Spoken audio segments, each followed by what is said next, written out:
Ladies and gentlemen, welcome to Murder Church. Appreciate everyone for being here this morning. Really appreciate it, actually. Thank y'all so much. Had a handful of people here before we even got started this morning. Thank y'all so much. You guys are going to get right out the gate Murder Church bells.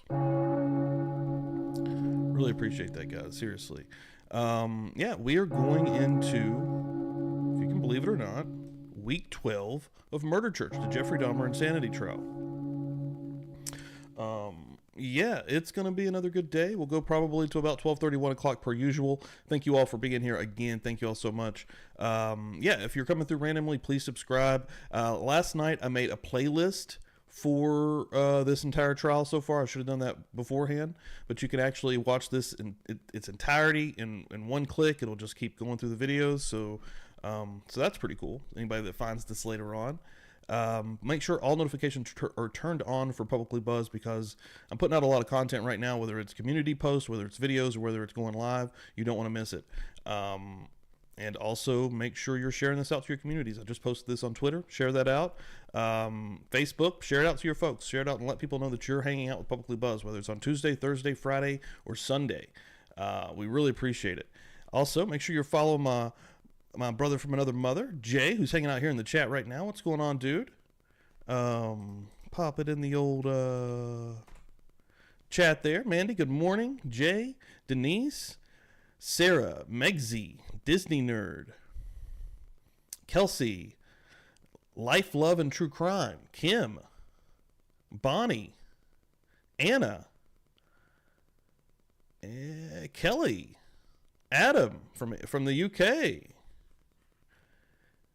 Thank you all so much. Dixie, everybody coming through here early in the morning, getting the chat rolling before we even rock and roll. I appreciate the shit out of it. Also, as you come through, Daisy Dead going to come through here as well. Love it, guys. Also, let me fix the chat so I can actually pop these up so people can see it when I'm talking to folks on the screen. Just takes 2 seconds. Boom.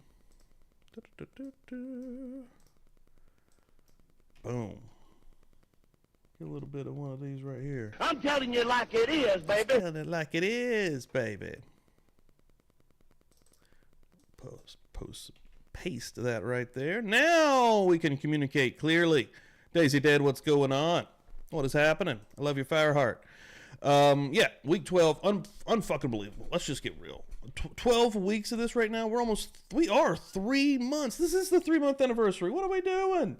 What are we doing right now? Happy anniversary. Happy anniversary. Happy anniversary. 3-month anniversary of Jeffrey Dahmer insanity trial. I'm not sure if that's something to celebrate or not, but we're going to be doing it anyways. Yeah, we're going to jump right into this. Again, thank you all so freaking much for being here. Appreciate the shit out of it. Yeah, baby. Yeah, Jay. Thank you, brother. Oh, I just hit play and I'm not even on the screen. Also, let me wake up here. We're waking up, baby. I was up to like 2 in the morning being a fucking idiot. I cannot get the bed when I need to. I was up doing some editing. I was trying to get some stuff out. I'm still working on that freaking video I've been working on for 2 months, just putting on little touches to it. I just want it to be as good as possible. All right. All right. Also, who are we starting out with here today, folks? If I can get my cursor down here. We're starting out with Detective Lieutenant Thomas Christopher is going to be up here first. And then in the same video, we're going to see a parole agent, Cynthia Sartine. Both of them are going to be taking the stand. This is about a 44-minute video, and we're going to get to roll through and get a couple here today. Again, Jeffrey Dahmer insanity trial, 1992. Let's fucking go. Let me also...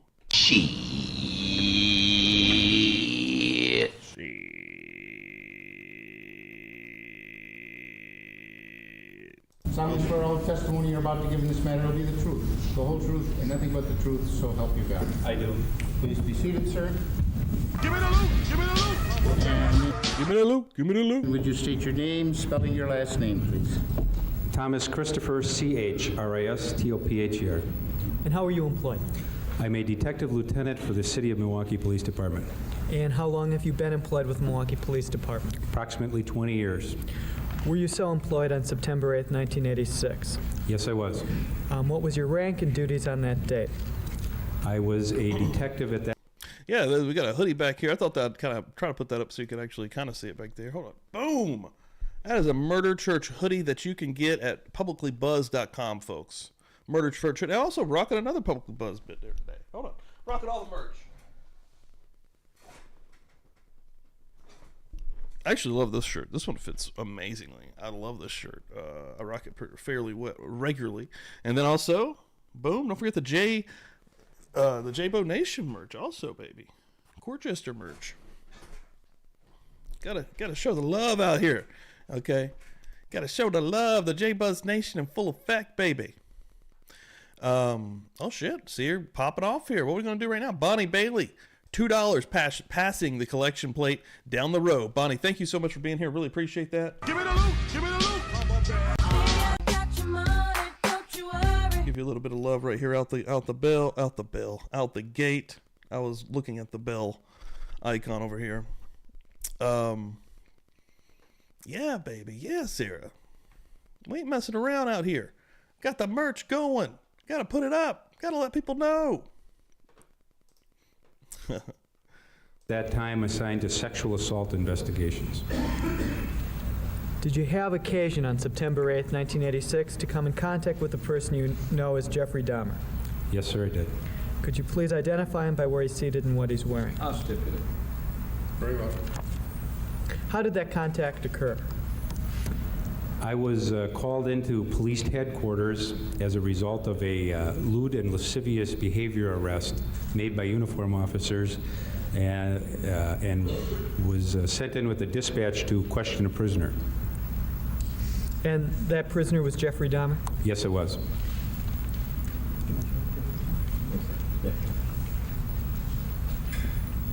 Show me what's been marked as State's Exhibit number 39 for identification. Can you identify? Good morning.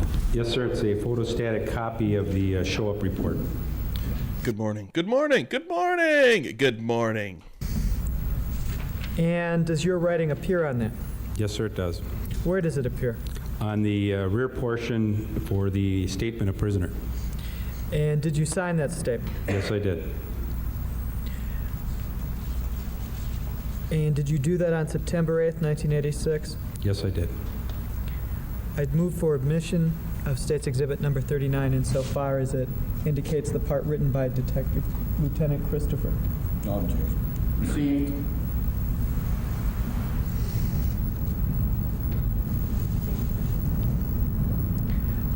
Ooh, Jay's so close to 5K, baby.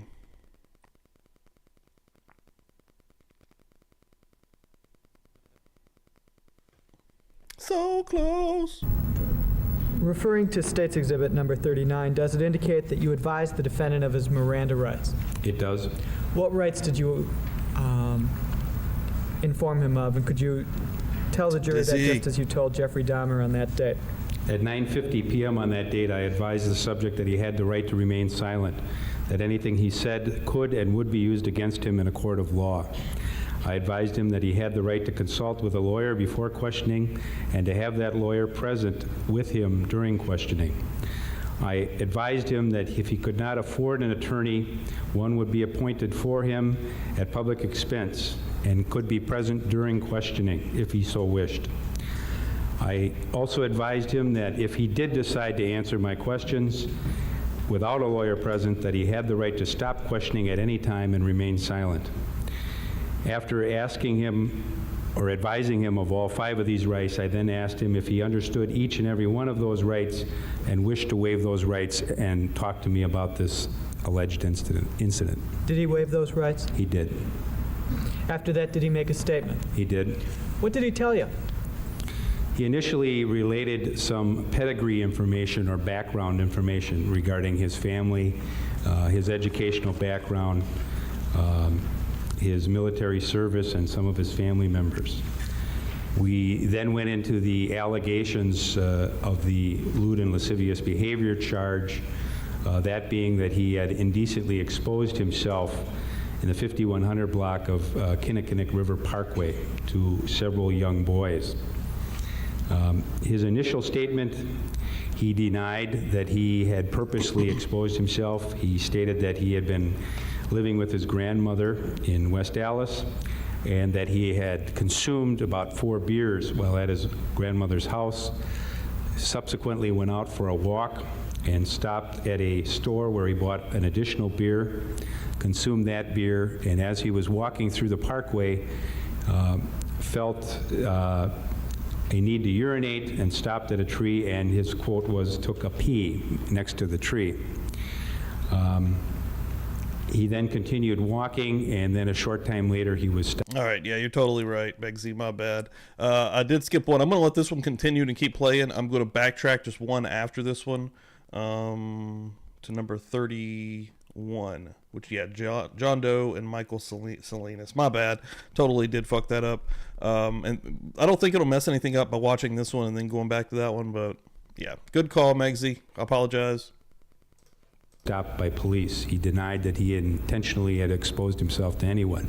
What happened then? I took him out of the interrogation room, which was located in the Vice Control Division, and took a photograph, a Polaroid portrait type photograph, which was the standard operating procedure at that time. Took the subject back into the interrogation room and was preparing to take him back I'm to telling the you like jail it is, area of the baby. building when he stopped me and admitted that he was not being truthful with me. What did he say then? He admitted that he had indeed exposed himself to these boys and that he had 1 beer. He was in the bushes and stated that he was masturbating as these children went by. He stated that on 4 or 5 other occasions he had done the same thing, all of them along the parkway at the same area. He stated that he doesn't know why he did it or why he exposed himself, and did acknowledge that he did have some sort of a problem.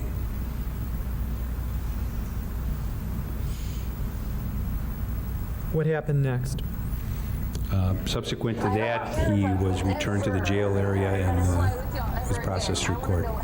Do you have any other contact with him? Not that evening, no. In the time you spent with Jeffrey Dahmer, did you ever believe he was hearing voices? No. Did you ever believe he was having hallucinations? No. Did you ever see him go into some sort of stupor or trance? No, sir. Did he ever respond to your questions in an irrational manner? No, he did not. Actually, he responded to them perfectly appropriately, didn't he? He did respond appropriately. He did attempt to deceive me at one point, and although I cannot recall the exact words, I did express to him that I was skeptical of his statement relative to the consumption of the beer and urinating near the tree. Okay. Were his responses to your questions ever incoherent? No.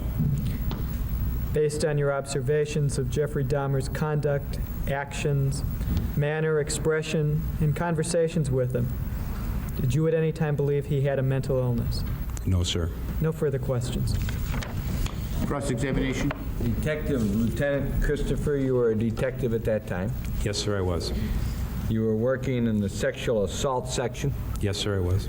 so that anything relating to violations of the law as regards violations of sexual offenses would come under the jurisdiction of that segment of the Detective Bureau where you were working, or the Vice Squad. That is correct. And one of the things that you folks did in the Vice Squad was to make sure that when you had people who committed the kind of conduct that Mr. Dahmer was accused of, that you'd have a chance to just see what kind of a person you had and whether or not there was more to be looked at than just the mere act of exposing oneself, right? That is correct, sir. Sure. So in other words, if you had somebody, there was all kinds of complaints coming out that there was some Shit, CR going to come through this morning, passing the collection plate. Let's see what's going on. Boom! $5 from CR. Thank you, CR, so much. Appreciate it. Give me the loot. Give me the loot. A little dancing early in the aisles here at Murder Church. Bringing it. Thank you, CR. Always bringing it. Absolutely. One of the OGs here, and I always like to call it out. Anytime somebody's been here, all the new people, love everybody. But when an OG comes through and is showing love like this, man, CR's been here since the early days of Publicly Buzzed, and I absolutely love it and appreciate you. Somebody running through I appreciate you. That's what I appreciate you, CR. a certain area of town, That's what I appreciate about you, CR. you would say it. try and see I if the appreciate guy you who about was you. arrested was that same fella. That is correct, sir. Now, when you sat down and you talked to him, and he said that he had something to drink and he was just urinating, that's something you heard a lot about people that were doing that, right? I've heard other prisoners make that statement, yes. Well, a lot of people, when they're picked up, strike that. Most people accused of exposing themselves initially deny it, true? Yes, sir. Many people come up with an excuse that they had to go to the bathroom and they were merely urinating, true? That is true. You never said to Jeffrey Dahmer, Mr. Dahmer, we have a lot of complaints that a person matching your description has been doing this kind of conduct down in that area, did you? I may have, sir. I can't recall the exact context of the conversation. I do recall that I was skeptical of his story. How I related that to him, I'm not... Warning, the chat may have just fucked up. It may have just fucked up. I just tried to send one out and it gave me the weird X. You ever see that, Jay? When your chat fucks up, all of a sudden you can't send anything out yourself. Just fair warning. You're not blocked. You're not been kicked out. It's YouTube's $1 billion chat feature. Entirely sure. But in the other top part of the show up, it says that the boys reported they saw this fella masturbating, so that's why you were skeptical. Yes, sir. But you had no bevy of complaints that a fella matching his description was that you were out looking, or you had patrols looking for somebody who was doing this with regularity, did you? No, sir. Right. Now, Dahmer tells you, I had a lot to drink and I had to take a, quote, pee, quit quote, and you take a picture of him, and then as you're doing your thing, you say, you know what, I'm not buying this, or whatever word you used. And he says to you, I wasn't telling you the truth, I was exposing myself, right? Basically, yes, sir. In other words, he just confessed. That's correct. How about that? Yeah, it's still, man, yeah, it completely crashed out and died. I can't send anything. I don't see anything coming through. I'm going to try to reload the chat, but... That instance. And several others. There it is. You had no knowledge of the others. No, sir. And he said to you, I don't know why. Holy shit, Holly Berry coming through on Murder Church. Woo!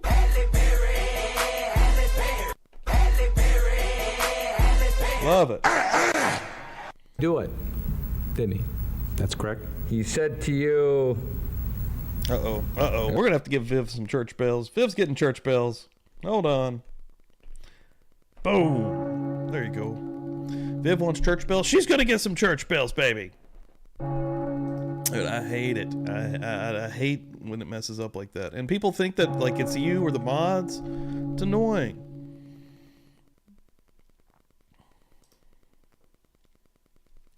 Y'all so much. Give me the loot. Give me the loot.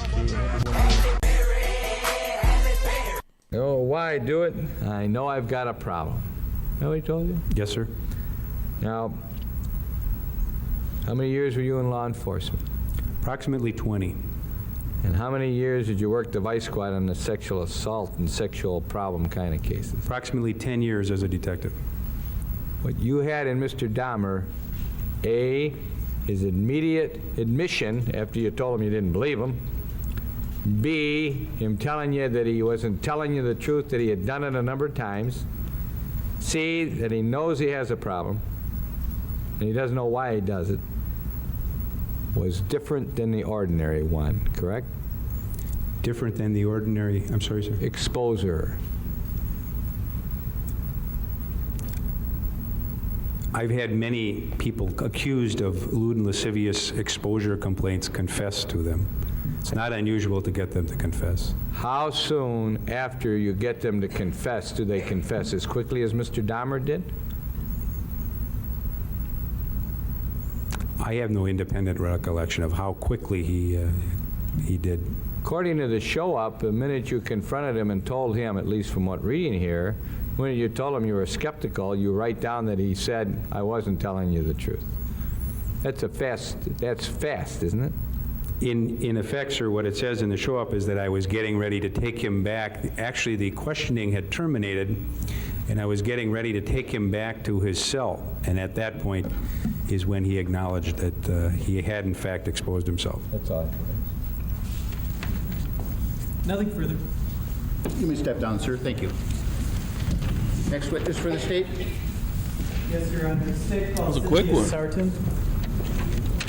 And then would you state your name, spelling your last name, please? My name is I'm going to add Cynthia. some little visual graphics for these folks. So I'm still going to show Detective Thomas Christopher, because I don't think he'll be back. Thank you, sir. But now we got Cynthia Sartine, I believe I'm saying that correctly, parole agent for Jeffrey Dahmer. So yeah, let's give her a warm welcome here and see what she brings to the table. Sartin, S as in Sam, A-R-T-I-N. Ms. Sarton, how are you employed? I am employed as a probation and parole agent for the state of Wisconsin. And were you so employed on April 6th, 1987? Yes, I was. On that date, did you come in contact with a person known to you as Jeffrey Dahmer? Yes, I did. Is he present in the courtroom now? Yes, he is. Could you please? We'll stipulate to the identification. Very well. What was the purpose of that meeting on April 6th, 1987? Okay, on April 6, 1987, I did an initial interview with Jeffrey Dahmer, something that we do in probation and parole to get to know the client and inform him of his duty on probation. He had been assigned to your caseload. Yes, Basically, he had Austin. been convicted. Morning. Hope you had a good And he was weekend. placed on probation. Is that Correct. correct?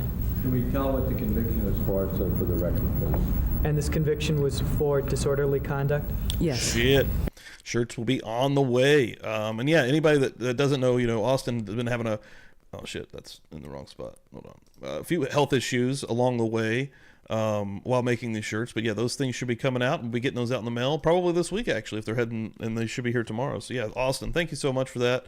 And yeah, I'm excited to get those moving. I'm excited to get my color one. I was rocking the other one Friday night on Feral Friday. Thank you so much again. And that stemmed out of an arrest for lewd and lascivious behavior? Correct. At that meeting, did you go over the client management classification interview questionnaire? Yes, I did.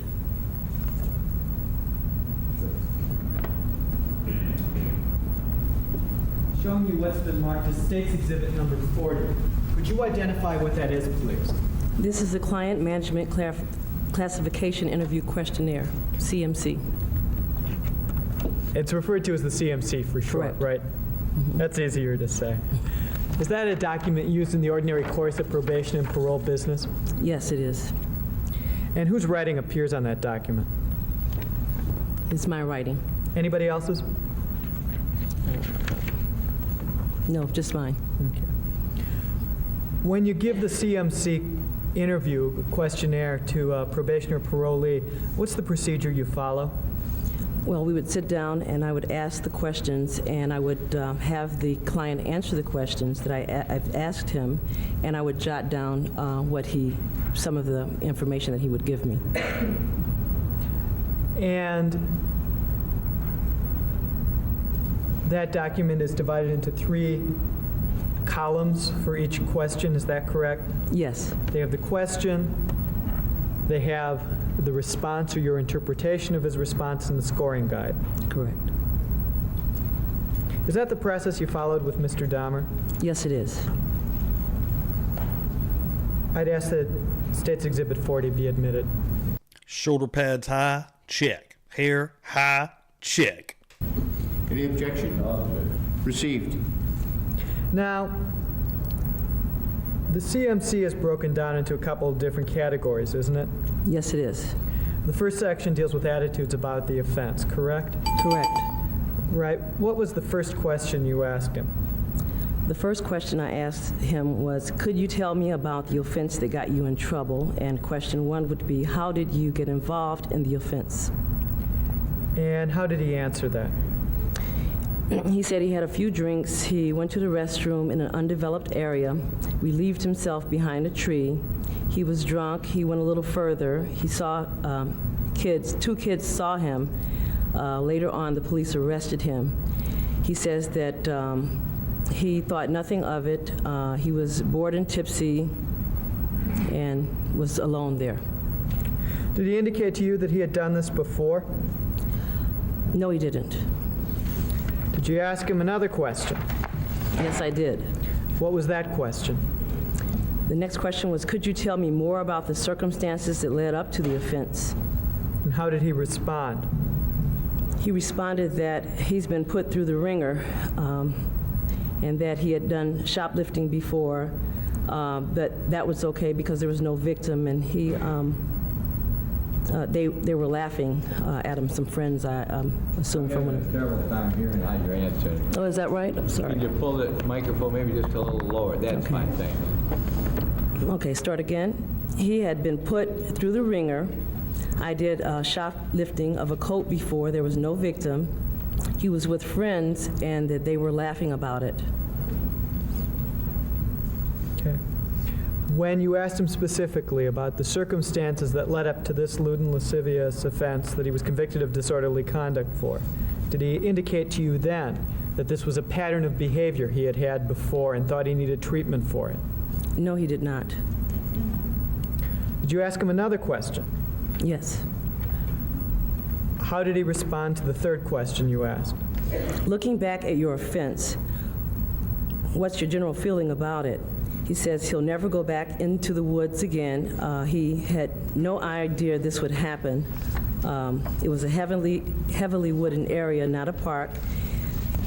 He said he feels like he is the victim because he is out of hundreds of dollars, or out of dollars because of the offense.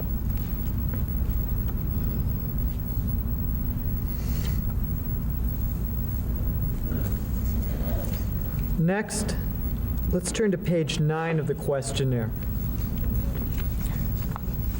And you asked him a number of other questions in between this, didn't you? Yes, I did.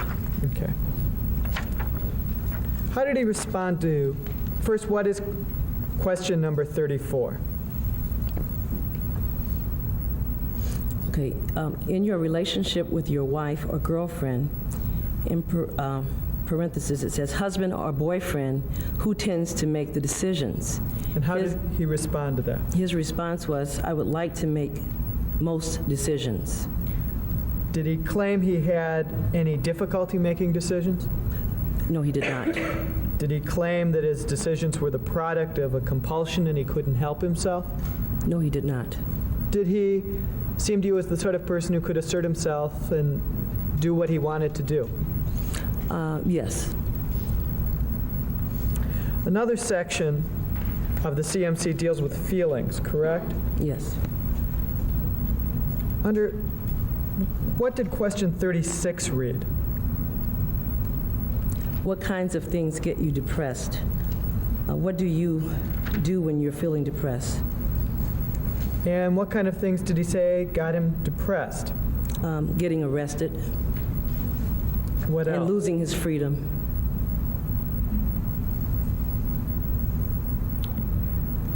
I'd like to direct your attention to page 10, question number 38. Okay. What is that question? What do you do when you're feeling angry with people? And then you go on further after a response and says, have you ever hurt anyone when you were angry? And how did Jeff Dahmer respond to that question? He's not around people that can make him angry.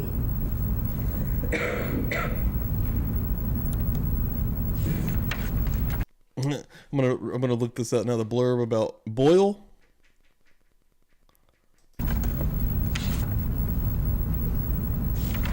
One of the final areas is what's called plans and problems. I'd like to direct you to question number 41.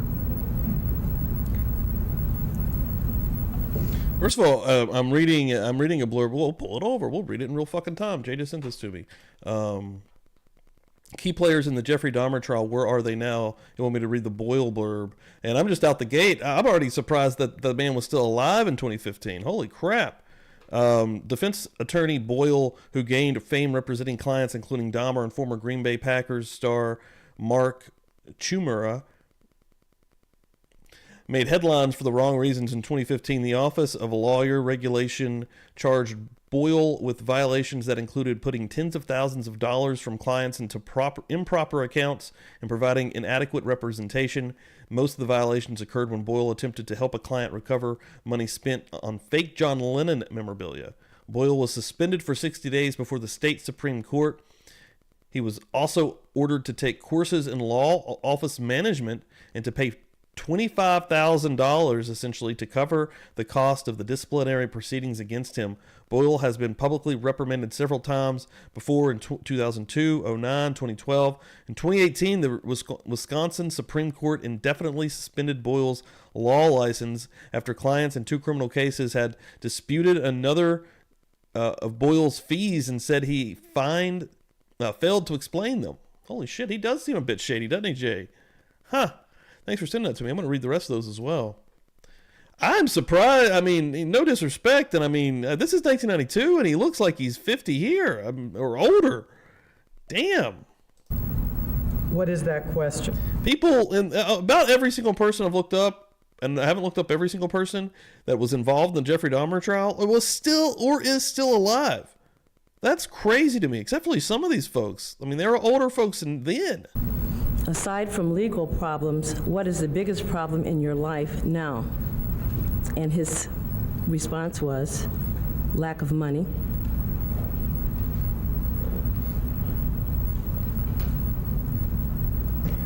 Did he mention anything about drugging people? No, he did not. Did he mention anything about compulsions? Well, why don't we just let her write down what he wrote, what he said, and then we don't have to ask all the things he didn't say. Object to the form of the question. Yeah, shut your fucking mouth, Boyle. He's coming after me.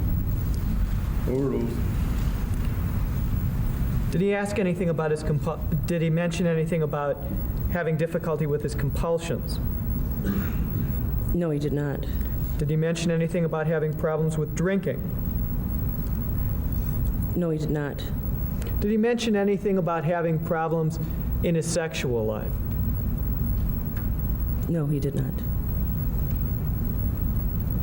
You saw Jeffrey Dahmer on a number of other occasions as well, correct? Correct. All told, approximately how much time did you spend with Jeffrey Dahmer? I would guess it would be about 5.5 hours. During that time, did you ever believe he was hearing voices? I was 5 in No, 1992. I did not. Did you ever believe he was having hallucinations? No. Did you ever see him go into a stupor? No, I did not. Did he ever appear to have unconnected thoughts? No, he didn't. Did he ever respond to your questions irrationally? No, he did not. Did he ever respond to your questions incoherently? Yo, Gus, No, what's he up, did man? not. Did you ever Thanks see for him coming go in here. into a trance? No, I did not. Based on your observations of Jeffrey Dahmer's conduct, actions, manner, expressions, and your conversations with him, did you at any time believe that he had a mental illness? No, I did not. Did you at any time believe that he had difficulty distinguishing right from wrong? No, I did not. Did you at any time believe he was suffering from a mental illness such that he was unable, did you at any time believe he was suffering from a mental illness that impaired his capacity, substantially impaired his capacity to conform his conduct to the requirements of law? Now, I'm going to object to that. There's been no foundation laid from that. They're limited to the Duthie rule for non-experts, and a Duthie rule question cannot be asked that way, and I object to it. Your Honor, I think Duthie says after a period of hours, actually it's not even clear that the jailer talked to him for hours, they could do it. I can't say sane and insane. Any other questions?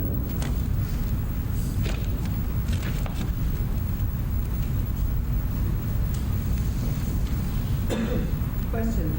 Did you at any time believe he was suffering from a mental illness such that he was unable, did you at any time believe he was suffering from a mental illness that impaired his capacity to substantially impair his capacity to conform his conduct to the requirements of law?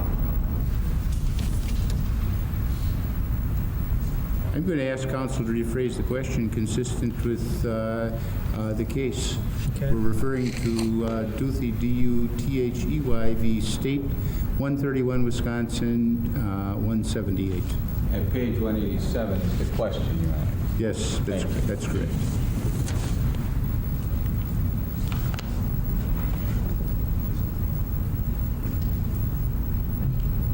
Fucking boil. What impression was made on your mind by the conduct, actions, manner, expressions, and conversations you observed in your time with Jeffrey Dahmer? My impression was that he understood everything that I talked to him about, and that he was coherent, and I even thought he was quite average as a client. You thought he was quite what? Quite average. Okay. Nothing further. Sergeant? Sergeant. Correct. Jeffrey Dahmer received a letter from you introducing yourself. It's kind of a form letter that was dated April the 2nd, 1987, telling him to report to you 4 days later at 9 o'clock in the morning because you were going to be his probation agent, at least for the purposes of the first appointment. Is that accurate? Correct. Okay. He showed up? Yes, he did. Now, in order for him to get there, he had to have been convicted and placed on probation. That's correct. And the charge that he was coming to you with was disorderly conduct. Correct. And that came as a result of his being in a park and exposing himself and being arrested and charged. That's correct. Subsequently convicted. Now, we had before you came in here, and I don't know if you were in the courtroom or not, it doesn't matter, but the detective in that case was Detective Tom Christopher. He read a show up telling us Lisa, how he good had advised morning. Thanks for being here. Mr. Dahmer of his constitutional rights, how Mr. Dahmer denied the exposure, and then Mr. Dahmer said, no, I wasn't telling you the truth. I did it, and I was masturbating because that's what he was accused of in front of these boys, that he had done it before. He didn't know why. He'd done it a number of times before. He didn't know why, and that I think it says, he says to the detective, this is all on the record, sir. He doesn't know why he exposed himself. He says he knows he has a problem. Did you know those facts as he came to talk to you, what I have just read? Yes. Okay, so you had to show up, I had the criminal complaint. all right? And it's your opinion that in the criminal complaint that was stated? That part, that he knows he has a problem? It said that. All right, now, question was asked of you what he told you about the offense.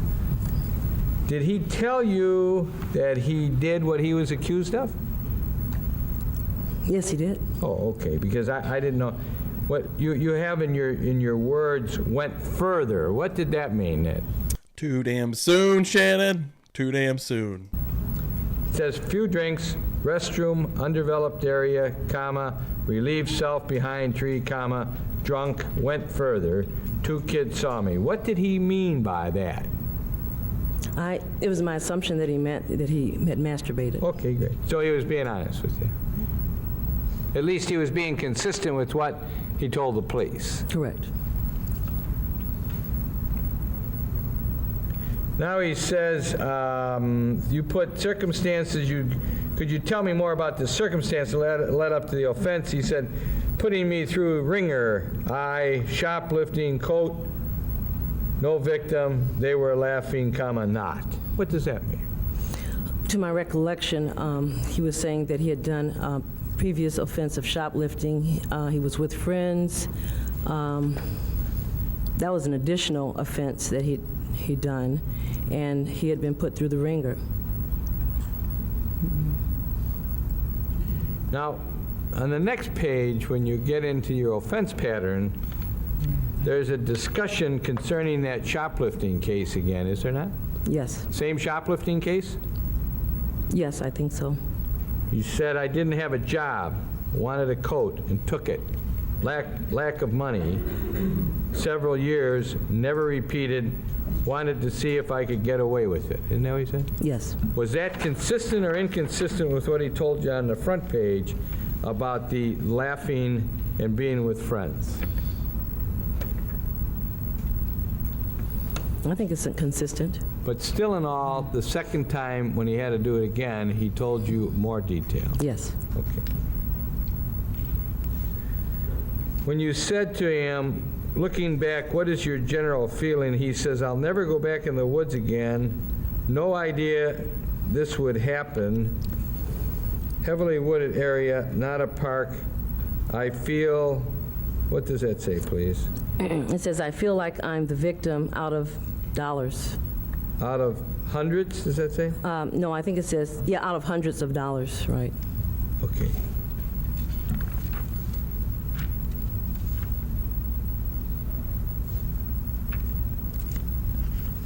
He admits to you that he was drinking, right? Yes.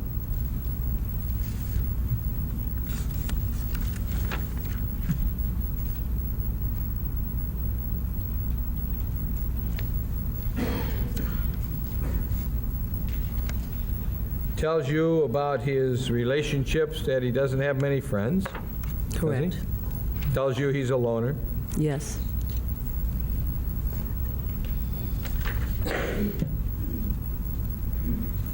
You ask him, how much socializing do you do with women, parentheses, men? Do you generally go out with a lot of women, men, or date the same person for a long time?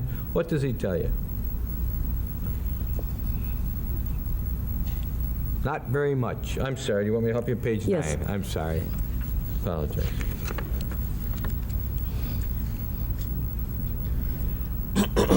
Oh, Help her out, Boyle.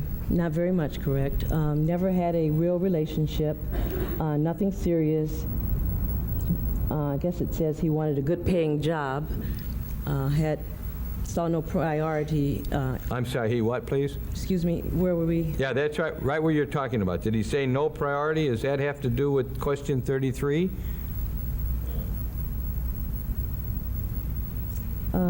Is your handwriting that's under 33? It's goes- under 33, but it could have been 434 too. So.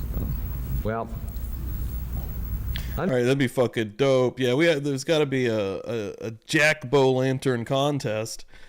Which bow can cut the best jack-o'-lantern? That's a good idea, Mandy. under 33, the question is, how much socializing do you do? I've read that. And then the other 33 said, client's opposite sex relation pattern is, and it says long-term, short-term, short-term.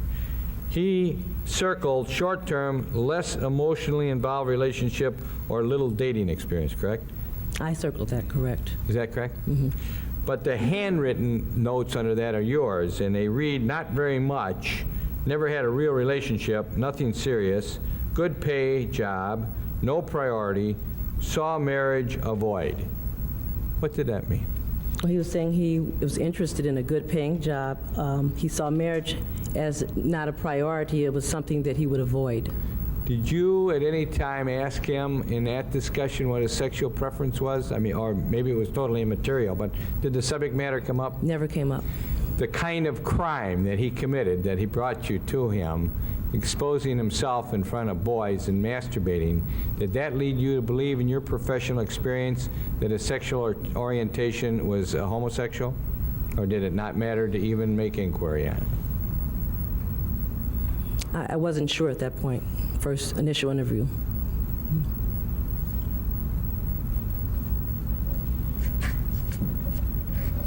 And if I may say further, those questions are to prompt his answer, and we accept it as what it's worth. I understand. Mm-hmm. He says, what kinds of things get you depressed? He says, getting arrested and losing freedom. You've already told us about that. And then he's asked, have you ever thought, when I say he's asked, these are printed things, mm-hmm. and he's to tell you, and then you write them in, right? Correct. Have you ever thought seriously of hurting or killing yourself? If the client says yes to above, have you ever tried it? And then 37, aside 37, is self-destructive behavior, and there's 3 things. Never seriously contemplated it, had definite thought of suicide, or attempted it, and he circled B, had definite thought of suicide, correct? Correct. But you wrote, when he said, had you ever thought of seriously considering hurting or killing yourself, you ever tried it, what's his answer? He said carbon monoxide is always an alternative to do it. It said it happened. I'm not clear as to what that was about. He said since it happened anyway, doing it is just a matter of time. That's what he told you. That caused you to believe you were dealing with somebody who had very trouble? Yes.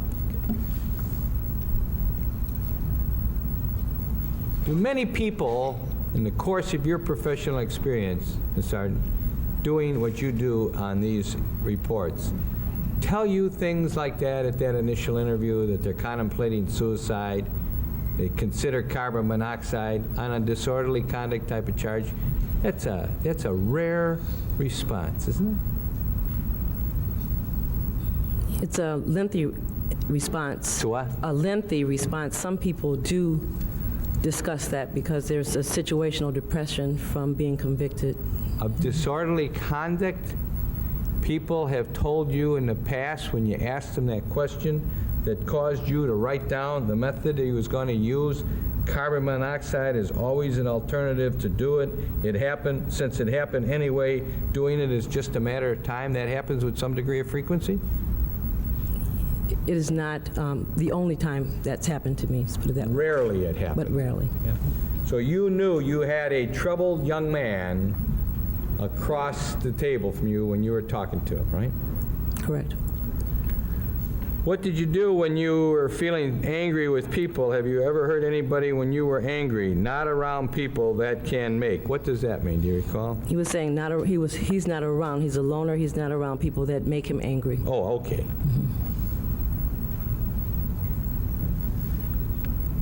He also said in handling anger, the client, and he has to mark 1 of 3, the one he marks says avoids expression to others and has trouble expressing anger appropriately, right?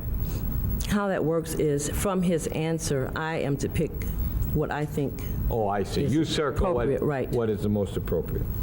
So one of the other things you could have said was responds appropriately, and you didn't circle that.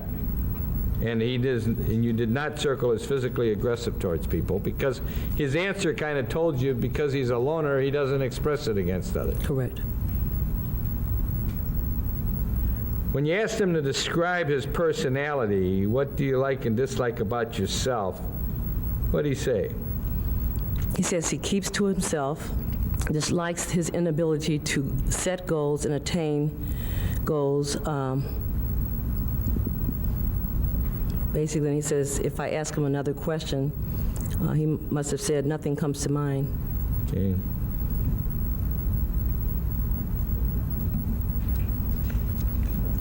Aside from the legal problems, what is your biggest problems? What did he say? Lack of money. Should I read further? I think you've read that already, so just read it again, please. Okay. Lack of money, finding a way to be self-employed. He wanted to live by the ocean.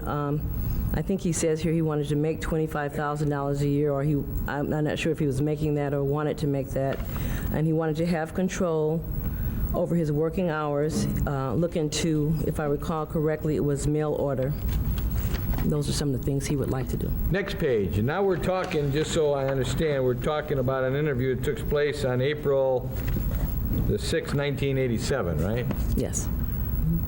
You ask him, or you circle after talking to him on question number 42, how do you expect this problem to work out?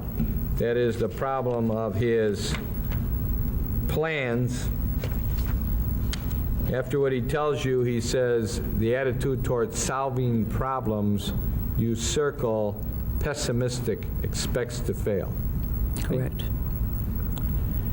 When you talk about his future goals and in answer to his response, you circle unrealistic goals. Right? Correct.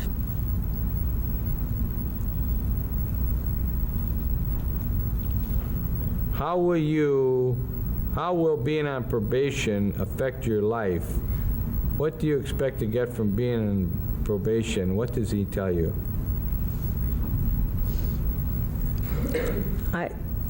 My writing, I think it says it would be restrictive Effort. or effort, right?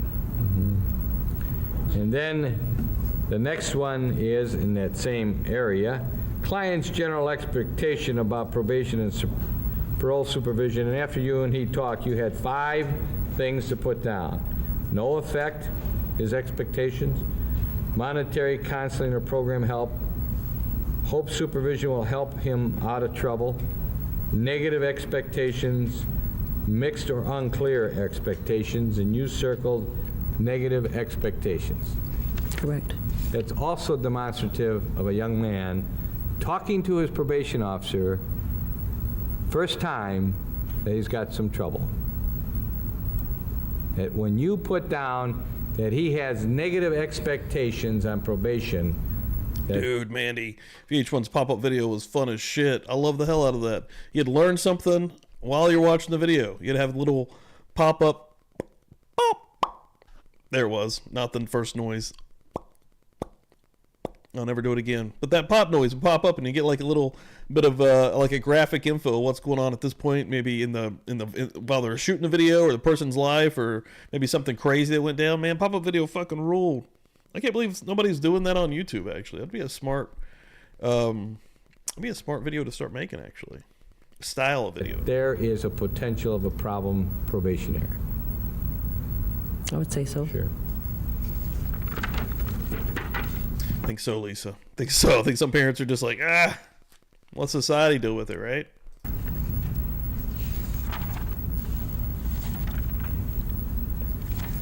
At that time, you had been with the department for what period of time? Corrections since 1982. And these initial screening type of things that we just went through, do you in your professional capacity consider those a pretty good exercise? I mean, are they worthwhile endeavor as far as you're concerned? Welcome in, Allie. Thanks for being here. Good morning. Welcome to Murder Church. They're a waste of time. I think they're pretty worthwhile. At the That's conclusion true. of that, you draw certain conclusions about the person you've Good been talking morning. to, right? Yes. If I were to ask you to put it in a category of someone you would expect to be disturbed, I'm not talking about mentally disturbed, just disturbed as a person who made a mistake and looks like someone who's going to take hold of their problems and do something about it, or someone who goes in with a degree of confidence that you know something good is going to come of that, where would you put Dahmer? You're going into attitudes and demeanors and depressions. You understand my question, or is it a dumb question? You can say it's a dumb question. I'd like you to repeat it again. Sure. What do you think about him as a potential probationary after he's telling you all these negative things about him? Actually, Yeah, welcome in, everybody, to Murder Church. Appreciate everyone for being here. Thank you so much. As you come through the door, hit that like. Help us out here. I thought he would do okay because he had counseling with Because of Dr. Rojan. I'm sorry. He was receiving counseling with a doctor, a clinical psychologist at the same time. Okay. And I thought she would be able to help him. And it's clear that if that was a helpful program, then you would expect something good to come of it. His Of course. probationary, yeah. Right. Thank you very much. Okay. Redirect. Yes, Your Honor.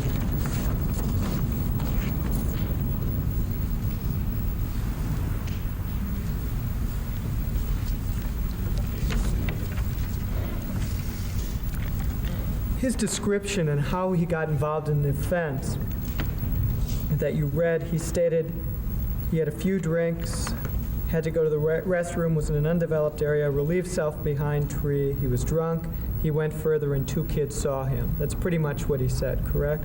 Yes, that's correct. In doing that, he basically denied that that was an intentional act, didn't he? Oh, I'm going to object to the form of that question. The prior witness said he admitted it to it, Your Honor. Yeah, the prior witness did, not this one, though. But this is a question. Let the witness answer. Objections overruled. Could you ask that again, please? Could you read that back in? Boyle, shut the fuck up. I'm sorry.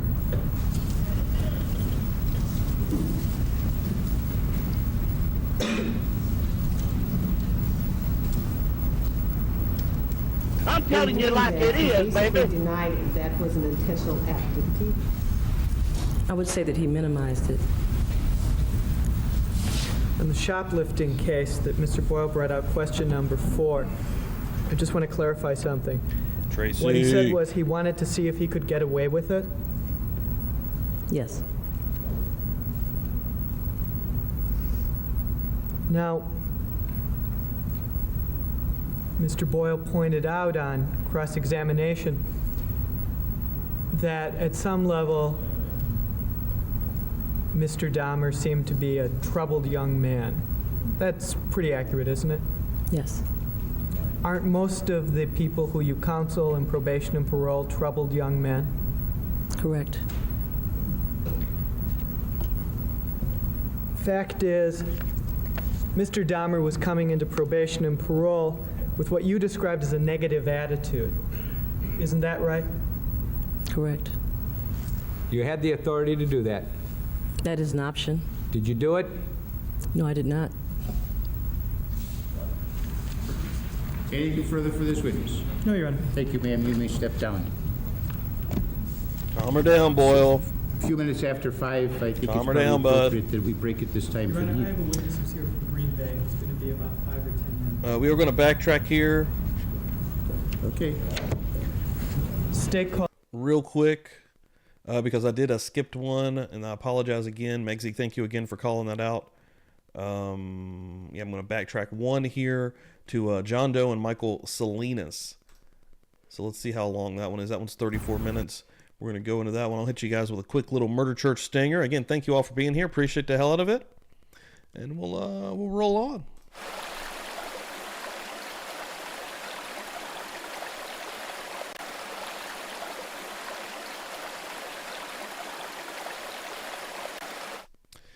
Rock and roll on, baby. If you're just randomly coming through here and you have not hit that like button, please do so.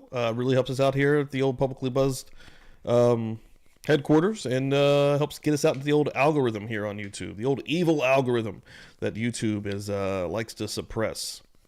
But yeah, thank you all so much. Murder Church, rolling on. Okay, Mr. McCann, you may proceed with your examination of this witness. How old were you on September 26th, 1988? I was only 13. You were 13 years of age? Yes, At that time, you were a student, were you not? I was a student. And on that particular day, did you attend the school to which you were assigned? Yes, And did there come a Are time... you hearing the witness? Okay. I'm sorry, are you hearing the witness? They've all indicated yes, so. One or two indicated it was. Well, okay, because it's very quiet to me. Just speak up a little bit, sir, and get up maybe a little closer to the microphones. They should pick up your voice.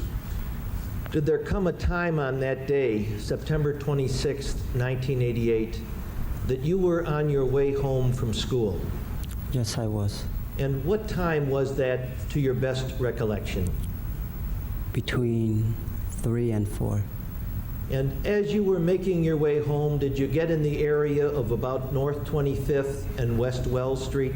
Yes, And that's here in the city of Milwaukee, yes, Milwaukee County, Wisconsin. yes. Did you notice anything unusual at that time? No, I don't. Did you see anybody, or did anybody come up to you? Yes, Jeffrey Dahmer. And how did he come up to you? When did you first see him? It's on the corner of 25th and Wells. And did he say anything to you? Yes, he told me, like, he asked other kids if they would just pose for, quick $50. If they would pose for a quick $50? Yes. And what did you say to him, or what did he say to you then? I asked him if it is his career or he said it's a hobby. He said it's a hobby. Yes. What did you say then, or what did he say then? He asked me if I want to pose for him just for a quick $50. Morning, Todd. And when he asked if you'd pose for the quick 50, that's when you asked him if he was a professional or a hobby, and he said it's his hobby. Yes. What then happened? Then we start walking to his apartment. You walked to his apartment building? Yes. And Granted. did you get to his apartment building? Yes. About how far was it roughly, that walk, if you recollect? A block or two. And then did you go into the building and go to a particular apartment? Yes. And you went inside that apartment? Yes. And what happened then? He asked me if I prefer posing, strip or, with my clothes on. Was there any discussion before that about how old you were or what level of high school you were in? Yes, he asked me what school I went to and then how old I am, and I told him. And do you remember whether you said you were a freshman that year or? Yeah, I told him I was a freshman. I was only 13. When you got into the apartment, what was said after you got into Mr. Dahmer's apartment? He asked me which way should I pose, strip or with my clothes on, and I told him, with my clothes on. At this point, I can advise the court that Mr. Boyle has stipulated that the identification of the Jeff Dahmer that he is speaking of is the defendant in this proceeding. Very well. When you said with your clothes on, what happened then? Well, he took one shot, and then later on he asked me it would look better if, with my clothes off. Right. Where was the first shot taken? He was on the bed. Right. Was there a bed in the apartment there? Yes. Right. And when that first shot was taken, were you on that bed? Yes. Right. And were you sitting on the bed or laying on the bed? What's your best recollection of that? I was laying on the bed. Did you, when there was a discussion about a stripper with clothes, did he do anything with respect to your clothes with respect to that first shot? Yeah, he pulled it up and then, up to my neck. When you say he pulled it up to your neck, are you speaking of your shirt? Yes, my shirt. Right. And did he take a shot at that time? After it had been pulled, your shirt had been pulled up to your neck area, was a photograph taken? Yes. Do you recall what type of a camera it was? It was more like a Polaroid. And you decide that from because you could see the picture come out Yes. after it was taken? Yes. What happened after that first picture was taken? Then he started saying I should open my fly. And then I told him no, and then he's unzip it. Well, did you take that second shot then, or did you first go into another part of the apartment? We stayed there. We sat there for a while, and then we went in the kitchen. He offered me some drink. And when he offered you the drink, where did you go then? I followed him in the kitchen. And what happened in the kitchen? He made me coffee. And did he put anything into the coffee, from another bottle? Yes, he did. It was more like a cream, chocolate color looking. A chocolate covered like cream? Yes. And did he mix the coffee? Yes, he did. Was there a pot there somewhere that he... I got to get something going here. He used a faucet, hot water. Got a little something new and yesterday. then mixed some coffee in somehow, then poured this It's in? gorgeous. Yes. And what happened then? Then we went back to I the have living Mike room. Tyson to thank Did for you have any of that coffee? Did he have any of that, if you noticed? contribution to little my sip. lungs. He And took a then- little sip, and then what? Then I drank about half. Then he said, why don't you just finish it? So I just drank it real quick. The rest of the coffee cup? Yes. And were there any more photographs taken then? Did you go back into the living room? Yes, we did. We were in the living room. And was any photograph taken after you had the coffee? No. How many photographs were taken? More likely two. Right. You've told us about the first one when your shirt was pulled up around your chest. Tell us about how the second photograph was taken. My zippers were open, And my shirt was still up. Your shirt was still up. Did you take the second photograph after the first? Yes, we did. Right, and your shirt was pushed up, and what happened to your, was there any discussion about your zipper between you and Mr. Dahmer? I put it halfway down, and then he just put it all the way down. Was there any discussion between you and him about putting it halfway down, the zipper? Did he say anything to you about what you should do, if anything, with your zipper? Yeah, he said that I should put it all the way down and then, show my underwear. And you put it halfway down, and then what did he do? He put it all the way down. And what else did he do? And then he grabbed my penis. He went under your underwear and grabbed your penis? Yes, he did. And what happened then? And then I just put it back. You took it away from him and put it back into your underpants? Yes. And then was the next picture the second picture taken? Mm-hmm. At that point? Yes. What happened then? Then I told him I gotta go. And then before I left, he told me he liked listening to people's stomach.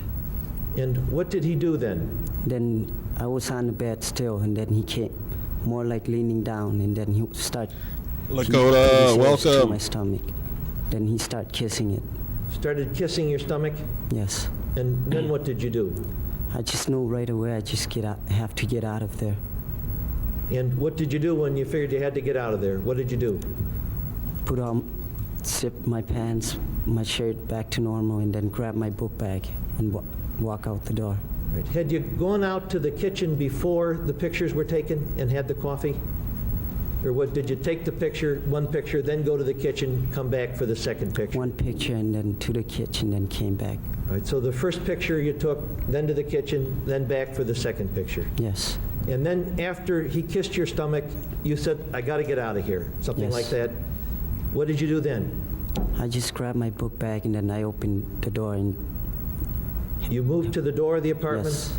Was the door of the apartment closed at that time? Yes, it was.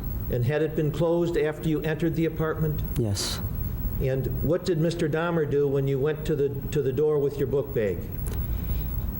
He said, wait, don't forget your money, and don't tell no one that I'm doing this.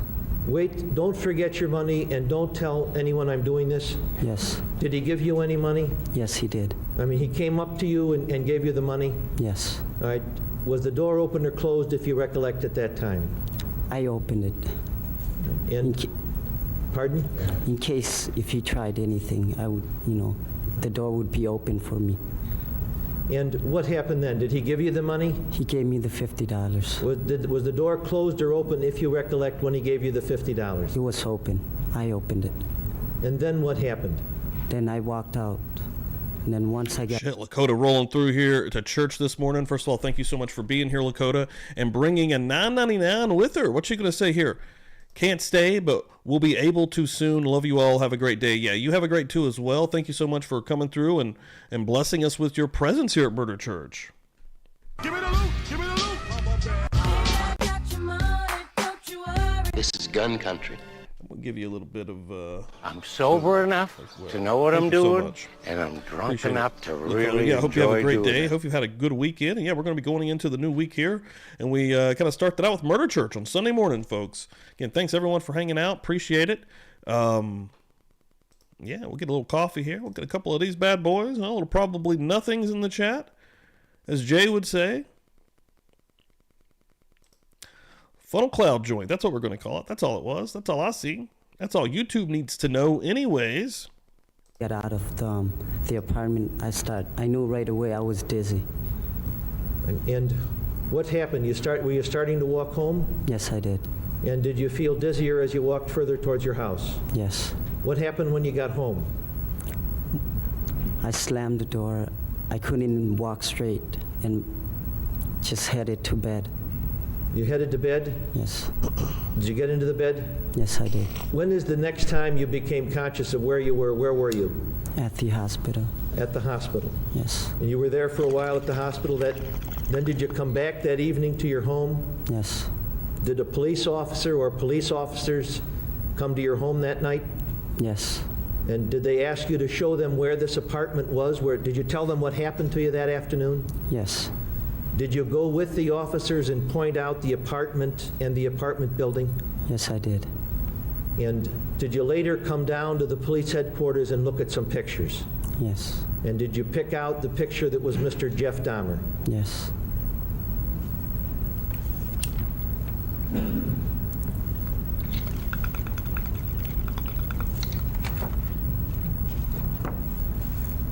That's all for director.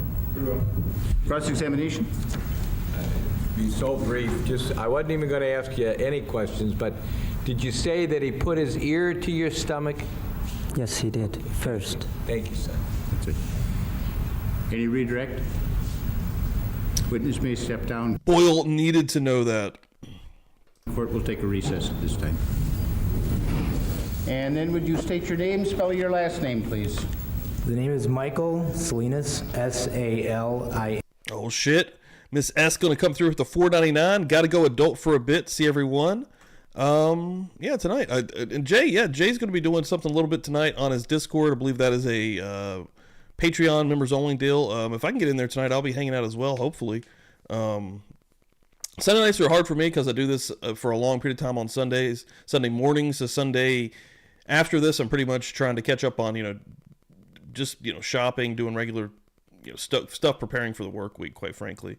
And then in the evening, if I'm not editing, I'm trying to at least wind down a little bit. But yeah, I'd like to come in there and hang out with you guys if at all possible, if I can make time for it. Boom. Yeah, let me, if you have your link already set up, Jay, let me set up the portal right now. Again, thank you so much, Miss S. Have a great Sunday. Thank you so much for coming through here. Love it. Dude, it's a game out here, man. It's a lot. But I'd love to come in there and hang out. A.S. Mr. Salinas, after information concerning the case of Mr. Dahmer came into the news media, did you recall an incident where you had an encounter with Mr. Dahmer? Not initially. Oh, yeah. In the beginning, Send it up now, Jay. the face from the media looked vaguely familiar. Portal has been activated.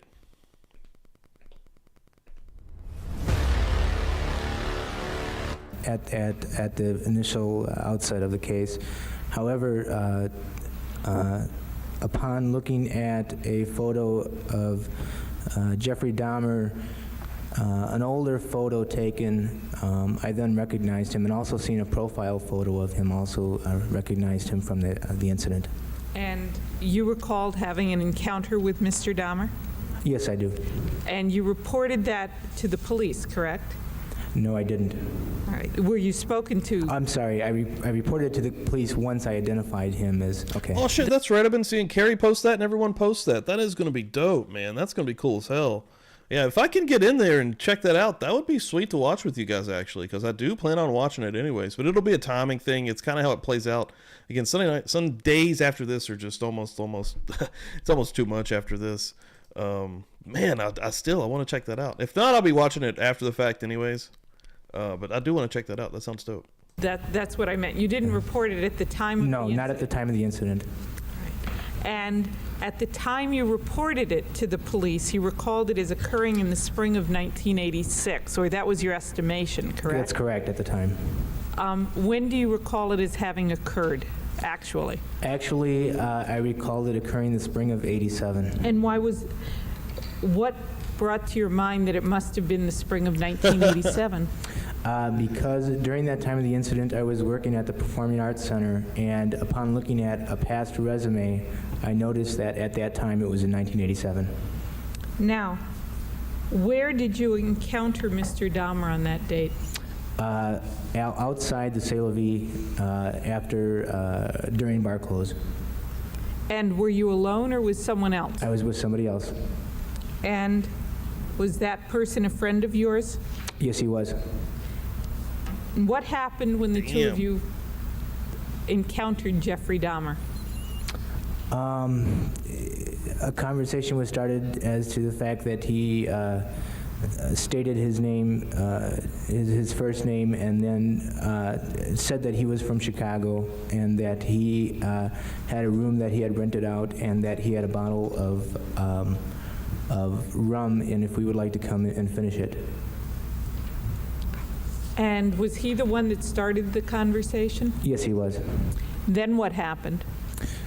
We then took a cab. Who called the cab? Jeffrey did. Then what happened? We went into the cab and were dropped off at the Ambassador Hotel. Holy shit, Mandy, dude. With the best references almost all the fucking time, Mandy coming through. Nancy Grace yelling and rage cleaning makes Mandy yell and rage. She's like death metal music. That's the best reference I've ever fucking heard. You get jacked up if you do, which I don't really watch a lot of Nancy Grace either. But man, if you do hear her going and ranting and going crazy, that's the best thing I've heard. That's she gives you that same energy. That we're going, baby, let's fucking go. Because if you're going to be cleaning, you want to be going, go. You want some sativa music in you, baby. All three of you? Right. What happened when you got to the Ambassador Hotel? We went, strangely enough, it seemed to be through a side door. I found it odd that I didn't see anybody in that building at all, and went up a flight of stairs. All three of you? Yes, we did. Then what happened? We went inside the room, and he mentioned that he needed to go downstairs and get some sodas out of the soda machine for the rum. Mr. Dahmer mentioned that? Yes, he did. Now, at this point, about how much time had you spent with him? I'd estimated approximately a half an hour to 45 minutes. Before he went downstairs to get sodas? Yes. And had you been carrying on a conversation with him? Not during the cab ride. Actually, when we entered the room, not much of a conversation either, other than the fact that he asked us what kind of soda that we liked. And then what did he do? He came back from getting the sodas, and at that time we had seated ourselves. I was sitting on the bed, Son of a bitch! on the chair facing a wall, or against a wall, and my friend was on the floor in front of the TV. And what happened with regard to the drinks? He began to make the drinks, and I found it also odd at the time that when he had made them, his back was turned, and it was something that had stuck out at me. Now, you said his back was turned. Do you mean that he was blocking your vision of what he was doing while he was making the drinks? That's correct. And you said your friend was seated on the floor. First of all, how many beds were there in this room? There was two. One closer to the door, one further inside? Right. And there was a television? Right. And where was that? That was at the foot of the bed that was farther from the door. And where was your friend seated? On the floor in front of the television. And where were you? On the chair that was on the side where the farther bed was from the door. All right, so if you came in, there'd be one bed, then a second bed, and then beyond that, yet there was a chair? A chair facing that bed, correct. And you were seated in that chair, and your friend was seated at the end of the bed? Right. On the floor? On the floor. And after Mr. Dahmer mixed the drinks, what did he do? He then gave us the drinks. And what did he do next? He did sit on the bed, or lay on the bed, but then he did something very strange. He had gotten up and stripped off all of his clothes. And what did he say to that? He laid back on the bed and asked us if we would like to strip off our clothes, and at that point I told him no. Then what happened? Did you have the drink already at this point? I did have the drink, and it was with me, and I had taken maybe a sip or two out of it. When he did this, when he took off his clothes and lay down on the bed, had he touched either you or your friend? No, he didn't. Did you and your friend, exchange glances when he did this? Yes, we did. What happened next? After we had exchanged glances, I began to talk to Mr. Dahmer, small talk, for a little while, what I can remember was something to do with his past history in the Army or His past history where? in the Army. He was telling you about his Army days? Right. And what was your friend doing? Watching a television show. Were you particularly nervous or frightened? No, I wasn't. There were two of you there at the time? Yes, there was. Did you start drinking the drink? Yes, I did. What happened next? I don't remember. I estimate that I probably had a few sips out of the drink. I know that I didn't finish it, and that was it. I blacked out. What's the next thing you remember? I woke up on the foot of the chair, at the foot of the chair on the floor, with my pants unbuckled. And what about your friend? Where was he? He was lying on the bed, and I got up and went to wake him up. What happened next? We got up and we looked around the room, looking to see where Mr. Dahmer had gone to, and we walked and looked in the bathroom and decided that we should leave. The door, I believe, was wide open. About how long were you passed out? I'd estimate 3 to 4 hours. And prior to that, how long had you spent with Mr. Dahmer from the time you met him until the time you did pass out? Approximately an hour and a half. When he had conversation with you, was he coherent? Yes, he was. He described his past life or his time in the Army? Yeah. Were any of his thoughts rambling or unconnected? No.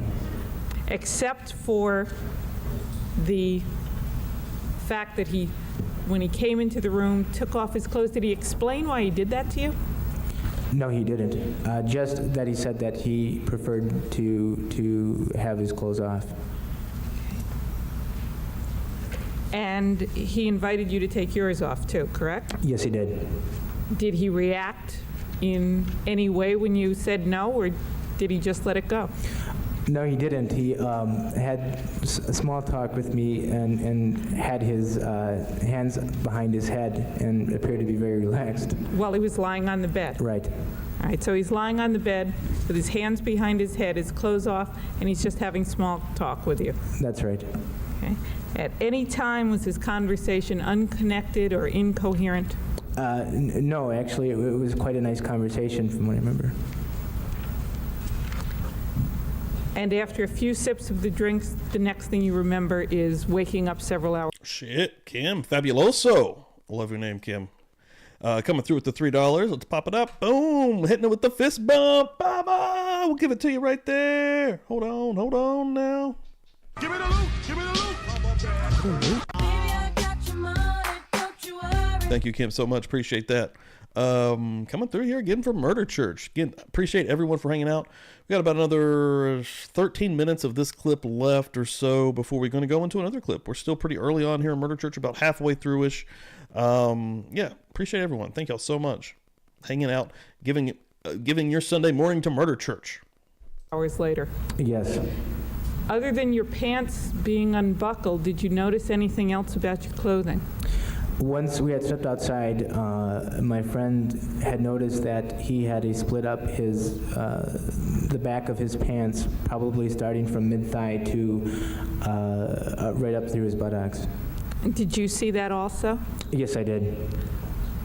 Anything else? It was a very clean cut. It wasn't a rip. Okay. Did you notice anything else about your clothing? Yes, he had no underwear. Your friend noticed this about his clothing? Yes, he said to me that I have no underwear and I had some on last night. Okay. Was your clothing disarranged in any other way? It was disarrayed upon awakening, and also the pants were unbuckled, but I also had an abrasion on my head. Okay. Where on your head did you have an abrasion? Smack dab in the middle of my forehead. It appeared to be it was a rug burn. It was very red, and there was a bump, and very symmetrical. about the size actually, it was a little larger than a quarter size. And prior to that evening, you didn't have any injury there? Before that time, there was no injury there, correct? At the Ambassador Hotel? Yeah, prior to going Prior to to the that, there's Ambassador none. Hotel. And when did you first notice the injury to your head? I didn't notice it until I had gotten home and looked in the mirror. And it was right in the middle of your forehead, you indicated? That's right.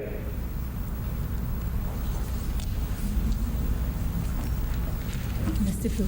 Your Honor, I'd also indicate at this point that I've spoken to counsel, and there's a stipulation that the Mr. Dahmer referred to is Jeffrey Dahmer, the defendant in this trial. Is that correct? That's correct. Maybe we've used that word stipulation quite a few times, and I don't know that we've really explained that word to the jury. And jurors, perhaps you should understand that when the attorneys stipulate or agree that a certain fact is true, then you and I are bound to accept that fact as having been conclusively proven. In this case, we're talking about the identification of Mr. Dahmer. Got Judge explaining a little bit of shit here. We'll do a little bit of a pause because Art with Viv has come through, and if you put in exclamation point Viv in the chat, her YouTube channel will pop up, and if you're not following Art with Viv, you're fucking up. You've already fucked up. She's coming through with $10, passing the collection plate for Pastor Steve. Pass it around, you guys. Pass it around, guys. Thank you very much. Boom. Love it. Thank you, Viv. Give you a couple of these bad boys right here. Boom. I'm telling you like it is, baby. Appreciate that. But seriously, go follow Viv on YouTube and Twitter. First of all, on Twitter, she's hilarious. But the tips she's given and actually the art that she's directing and showing you how to do, it's fucking dope. It's cool. Some Bob Ross type shit, quite frankly. Honestly, with the direction that she's given, it's awesome. And the soothing sound of Viv. Can't wait till she can get back on her feet and start banging those out again. And I'm sure Mr. Darcy is ready to rock and roll as well, so we can get those Friday trips back in. Even though he's still got his Chick-fil-A here, but still, he wants you to take him. Thank you so much, Viv. Appreciate that. But yes, Jay in the chat. CrimeCon 2024, J Buzz Nation. Hopefully we can get in there. I'm going to be putting in today, trying to get in for next year. Basically, like, I was going to wait. I didn't know that you needed to do it so quickly, but apparently it's an insanely long waiting list to get in. So, yes, going to go ahead and put that in. And, man, if we could get tables next to each other, that'd be freaking sweet. That'd be rad. But who knows? It may be a little too early. Who knows? But, hell, if you don't try, nothing's going to happen. That's the only thing you know for sure. Go ahead. I have nothing further of this witness. Thank you. Cross-examination. Mr. Salinas, I just have a couple of questions for clarification, okay? That's right.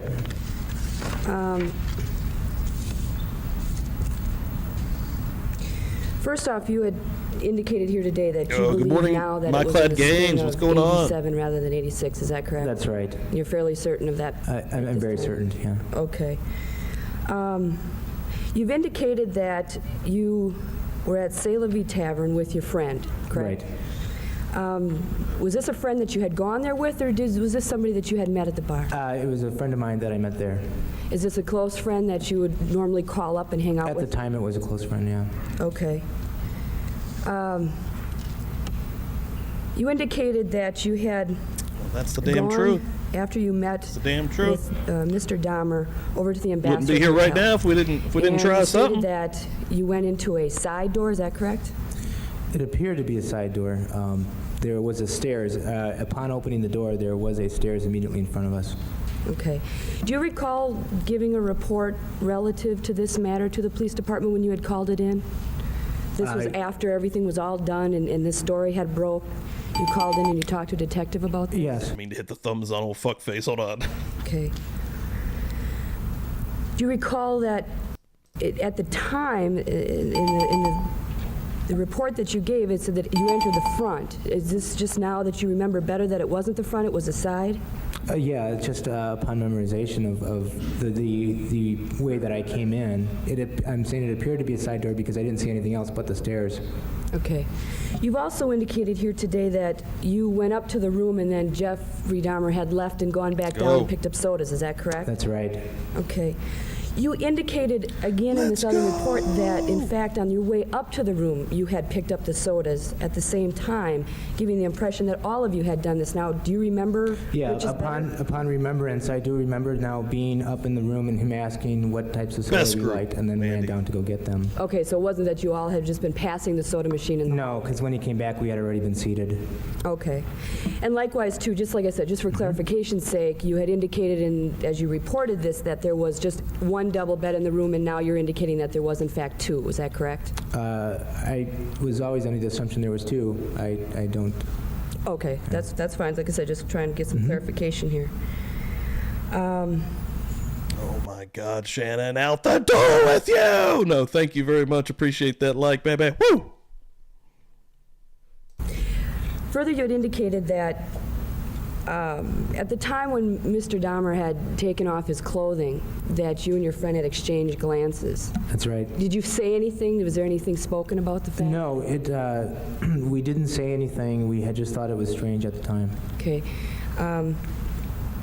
Further, you had indicated that you felt that it was of a suspicious nature the way he was turning his back and making the drinks. Is that correct? That's right. I'd like to ask you, with the fact that you felt it was suspicious and taking... He does. He looks like a fucking corpse sitting over there, quite frankly. Every time they show him. He's like pasty, pale white, not even the same complexion as anybody else around him. Like... at the time that he had turned his back a certain way to make the drinks. Fucking ghoul sitting there, staring at every person that comes there and sits on the stand, has to testify in front of him. And also had taken off his clothing. Did that in any way make you feel uncomfortable? No, in no way at all did I feel threatened by him. The fact that I remembered him turning his back at the time just... Murder Church continues to grow. I love it. And J-Man, thank you so much for the continued support and fucking hyping it up and promoting. I love you, dude. Thank you so much, bro. Fucking amazing. Struck me as rather peculiar, something that just stuck out at me. But at that time, through the whole night before I had blacked out, I had no fear or suspicion of Jeffrey Dahmer. Okay. I must say that those were the two only odd incidents through that whole night that came to mind. So there was nothing else that would give you or your friend. Did your friend ever say to you that, well, hey, this is a little weird, let's leave? No, he didn't. Okay. Nothing more than just a glance? No, actually, he hardly spoke through the whole thing. Okay. You'd indicated further that you, when you woke up, that you had a bump or a swelling on your head. You said yes, I did. You indicated a rug burn? It appeared to be one. Okay. And further, in this report that you gave, that you'd indicated that you felt when you woke up that you were a little drugged up, that you were in somewhat of a type of stupor, that you'd realized that, in fact, you had been drugged. Yeah, the next day I didn't recall anything, or didn't recall half the things that I did the next day. I did have to go to work the next day, and a lot of the activities that I did that following day were unclear to me. I don't recall a lot of the things that I did. Okay. When you woke, you said the only other person that was there was your friend that you had gone there with, correct? That's right. Mr. Dahmer wasn't there? No, he was gone. And did he likewise feel as though he had been drugged? Yes, he did. Did either of you think about perhaps going to the hospital? I mean, this is an instance where you're with somebody for an evening, you didn't know him, he says he's from Chicago, you both all of a sudden black out, you both wake up, and did you have any conversation of the fact that maybe you should go to the hospital? No, we didn't. We thought it was strange, but we had just put it off as something that was somebody slipped us a Mickey or something and took advantage of us for some reason or another. I was quite angry, though, after that, and for 5 days after, did go looking for him and didn't see him anywhere. Okay, you had indicated further that you, in fact, never reported this to police at the time. No, I didn't. Did your friend report it? No, he didn't. Do you know, did your friend go to the hospital? No. We are transitioning directly into fall and Halloween time during the stream, according to this chat. No, he didn't. I did ask him if he hurt in the buttocks, and he said no, he didn't. Okay. So neither of you reported to the hospital, and neither of you had reported to the police. But you've indicated that you went to look for him. It was because you wanted to find him so you could report it to the police? No, actually, at that time, I was quite angry and quite young and went after him to go beat him up. Okay. Did you ever check in the hotel as far as who signed in for the room? Did you ever check a name? No, I didn't. I didn't investigate any further than that. Okay. Now, you've indicated that you waited until after this had all broke and it was out in the newspapers, and then you'd recognized Mr. Dahmer, and that's why you brought it to the police's attention. How long was that after the story broke that you actually brought it to the police's attention? Oh, I identified the picture after coming back from camping on Labor Day weekend. I was camping and came back and saw a picture of him in the Milwaukee Journal of a family photo back in the early 80s, and his hair was a little more ruffled in another photo that I had seen of him in the past, and that's when I recognized him. So Labor Day of 87, you're saying? No, this... I mean, excuse me, of 91? Right. So that would have been September? Yeah, I believe I came back from camping either late August or near around that time. Do you recall giving a report at any time on August 1st of 91? No, I do know that I went camping though around that time, and through some media, through some newspaper photos of him from a few years younger, I did recognize him. Okay. And after that, I did call the police. I just asked for clarification because this report here indicates that you in fact talked to a detective on August 1st, and now you're indicating September. I was just wondering how long it was that you actually waited. After this all broke and you decided to bring it to the police department's attention, did you ever contact your friend and ask him if he had any thoughts to give you, if he wanted to come with you to talk to the police? Excuse me, I hadn't seen him. I had moved away and lost touch with him. Knox Girl, thanks for coming through here. Knox Girl, new here, also a new member here. I made that playlist last night specifically for Knox Girl. I'd been wanting to do it for a while, but she prompted me in one of the comments when I was promoting the show today. And yeah, anybody that, I'm going to go put the link in the comments in the chat here as well. Anybody that wants to start from the very beginning, you can do it by hitting just one hit of the play button, and it should go completely through the list, 1 through, which will now be 12. 3 straight months of Murder Church, the Jeffrey Dahmer insanity trial. Welcome in, Knox Girl, and thank you again so much for coming in. I did go, I knew one person that had known him in the past and did call to see if he had seen him, but he said that he hadn't seen him in a couple years. So I have not seen him for quite a while. So you never discussed it with him, you never called him as far as bringing him to the police? We did. After the incident, we often discussed it and talked about just how strange it was. When was that? Right after the incident? Yeah, a few months after the incident. Okay, but not at the time that you actually did bring it to their attention in 91? Oh, no. Okay.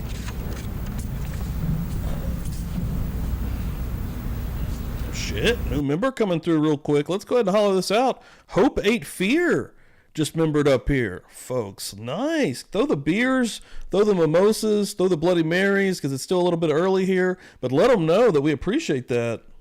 That's amazing. Hold on. Welcome to the party, pal. That's absolutely amazing. And I'm going to throw these brewskis up here, right here behind me, as you can see right above me, rather.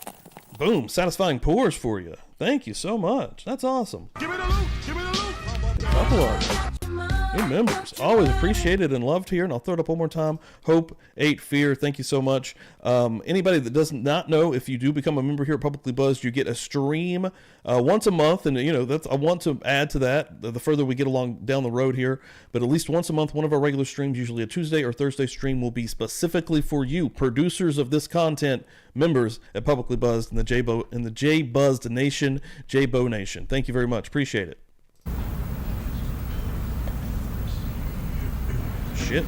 And they're going to come behind and gift out a membership. Who's going to get it? Who's going to get it? Boom, Roxy.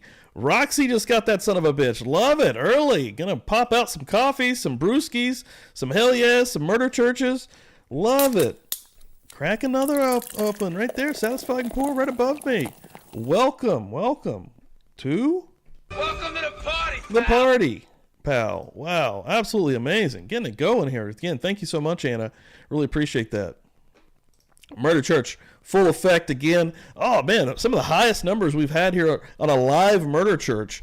Again, just hit 50 likes. Thank you all so much for doing that. That's so appreciated. Again, that gets us into the algorithm here on YouTube. Lets people know what you're watching. If you haven't shared this out yet, please share it out. Let people know on Twitter, on Facebook, on whatever platform that you use that you're hanging out with Murder Church here on Sunday morning. Appreciate the hell out of it. And again, new members. Let's go, baby. Let's go.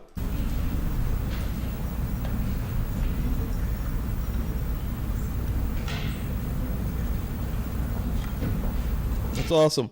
Never knew Murder Church existed. This is sweet. It's making up for all those days being forced to go. This is so amazing. See, and that's what happens when you share this out. People that don't even know about this, they don't know about Jay, they don't know about Publicly Buzzed over here, they don't know about Defense Diaries, and once they get into the circuit, right? Once they get into the mix, they start to find out all about all these other dope content creators out here. Thank you so much, Hope Ain't Fear, for being here. We appreciate the shit out of you here. Like, that's amazing. That's so cool. I love it. Love seeing messages like that.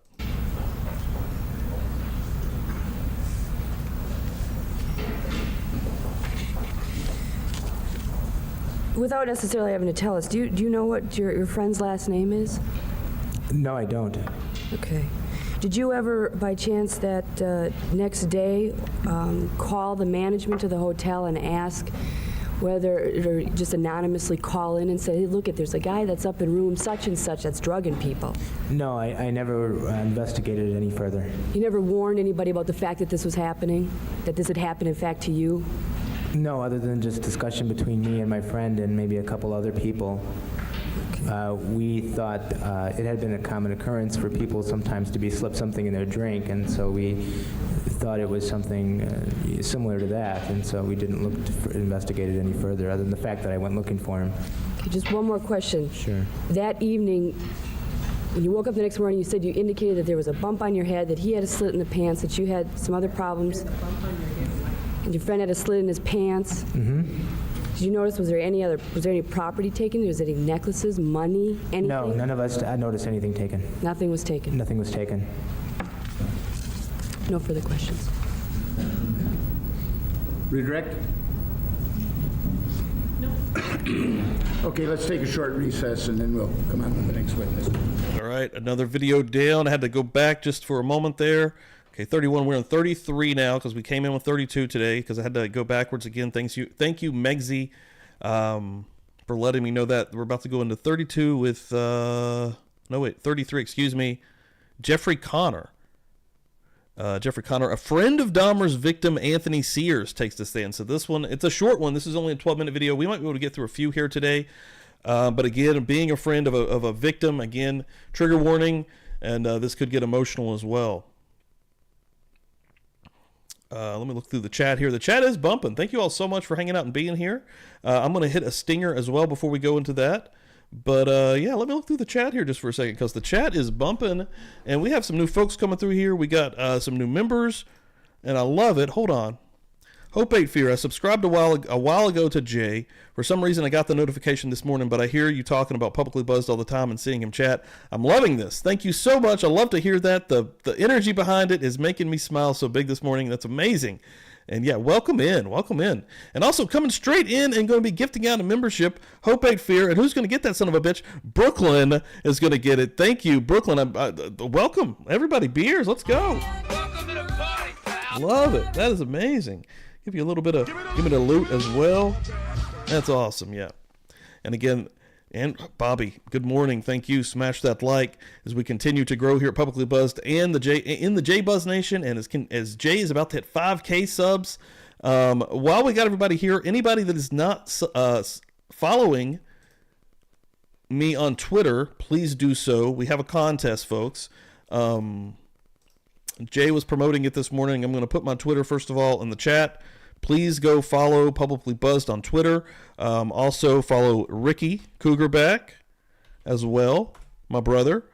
He has an amazing Twitter, actually. He usually just comes through when the facts are being laid out. But yeah, me on Publicly Buzzed, I'm trying to hit 1K. I'm at 789 right now. 789. So yeah, still got a little ways to go. Jay's going to be hitting the 5K though on YouTube anytime. It's going to definitely happen this week, and it'll probably happen tomorrow. And as soon as that happens, we may have to make it to where his stickers get released sooner, because I'm lacking here a little bit. So, but as soon as both of us hit, stickers are going to be getting released. J-Buzz Nation stickers, I Smoke When I Smoke stickers are going to be getting released. And yeah, I'm going to put the link in also the chat right now for the original contest. Now, if you have not retweeted this, please do so right now. If you retweet this, you will be entered into the contest. So yeah, that right there is where you want to go. That link I just put in the chat. Go and retweet that right now. It will get you entered in to this contest. Again, for J-Buzz Nation sticker or I Smoke When I Smoke sticker. Again, we have to hit our numbers, Jay. As soon as he hits 5K, as soon as I hit 1K, Twitter and YouTube, baby. Let's go. Jay wants to wait. Jay wants to wait. Okay. All right. Donnie, welcome. Thank you for coming in here. Appreciate it. Feel like I'm moving a little bit slow, Jay. I don't want to make everyone wait. Those stickers are so cool. Beetlejuice is not here, but I do like Beetlejuice, and I've always loved Beetlejuice. And I don't know, Jay, do you remember Beetlejuice showing up on WCW Nitro, like super randomly? I'm thinking like 1999. Jeff Jarrett smashed a guitar over his head. But I've always been a fan of Beetlejuice. I used to watch old school Howard Stern back in the day. Allie, going to be gifted out of membership. Laughing Stock getting that one. Nice. Here we go, folks. Let me get a little bit of boom. A little bit of give me the loot. A little bit of ODB. Start us out right in this week, right? And then Welcome to the party, welcome to the party, pal. Welcome to Publicly Buzzed membership. Good stuff. Good stuff. Yes, I'm gonna have to. I'm gonna have to get Jeff Jarrett smashing. Hold on, I can probably find it with the quickness here. Jeff Jarrett smashing, hitting Beetlejuice with a guitar. With a guitar. I'm gonna try to do this without getting copyrighted.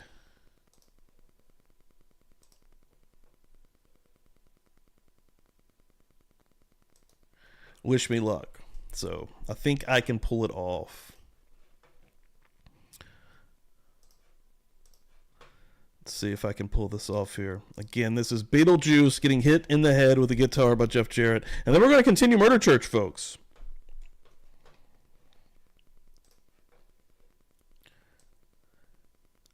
Yeah, I can show it to you like this right here. Oh, it's Beetlejuice. Beetlejuice dressed up as Superman. It's Super Beetle. Super Beetle, ladies and gentlemen.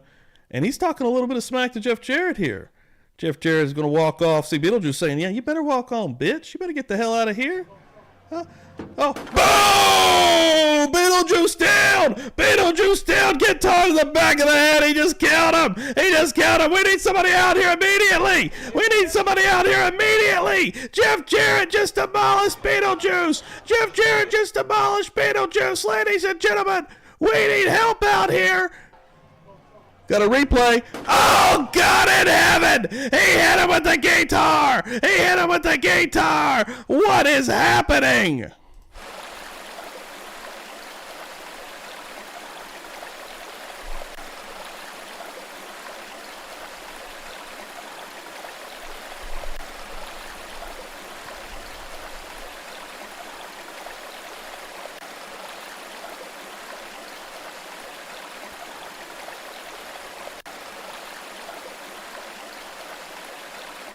We're back, folks. Woo! Thank you all for hanging out. Really appreciate it. Seriously, this is amazing. You guys rule. Now, I will announce a wrestling match for y'all. You don't even know. You don't even know. We are about to go again into a friend. Maybe trigger warning here. This is only a 12-minute video as we continue here with the insanity trial of Jeffrey Dahmer. You're on Murder Church.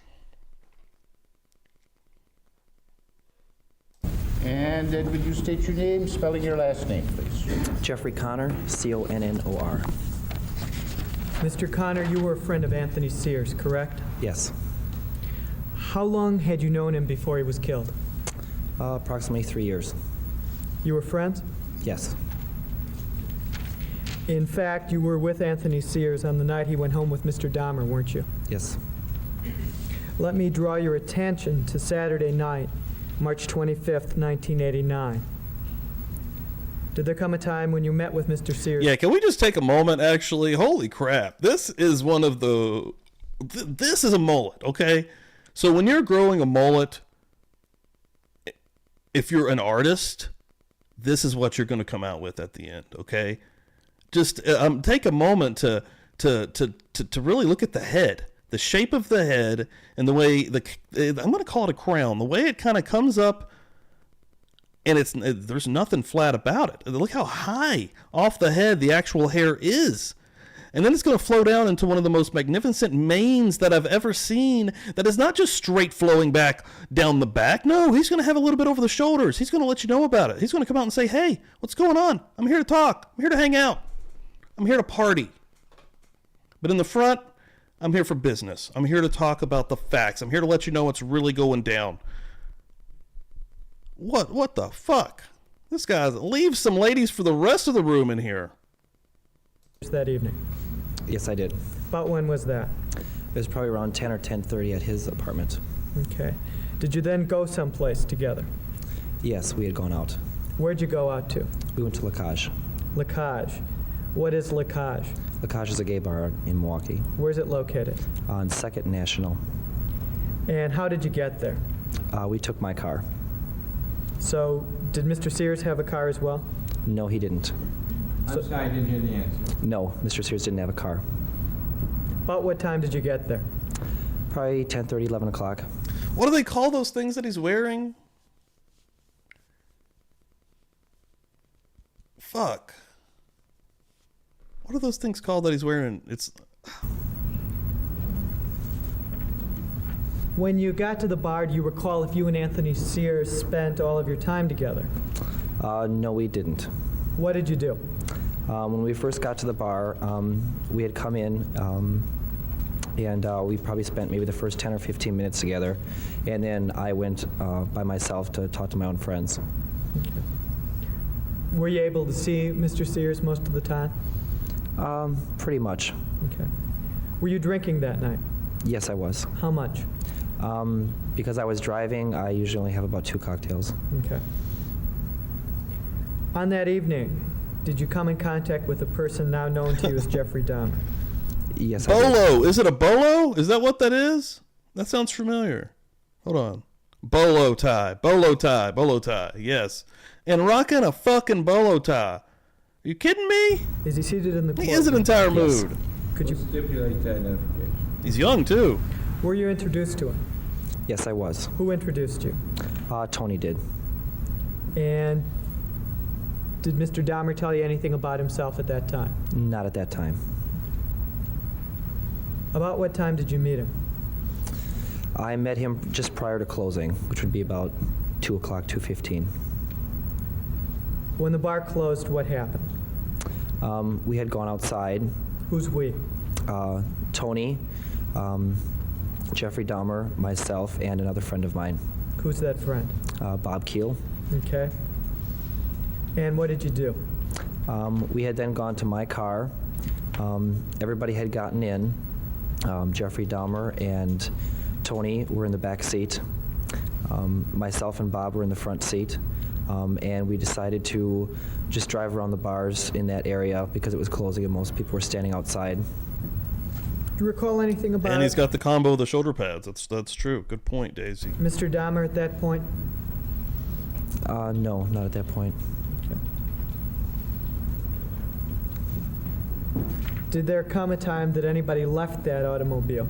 Yes. What happened? Shortly after we'd just been probably made one round around the bars, we dropped Bob Keel back off at his car. And then where did you go? Then we left that area to drop off Tony and Mr. Dahmer. Did somebody tell you that they were going home together? I just kind of took that. Okay. Oh, shit. That's what I love. Oh, it's okay. I'm seeing 56 and 57. It probably hasn't caught up yet. But if you're seeing 57 and 57, either way, hell yes, that's what I love, baby, when they match up.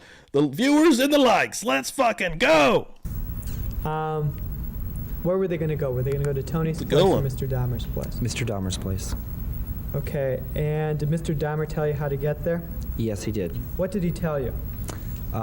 He had first told me just to proceed up National Avenue. Heading what direction? Heading west.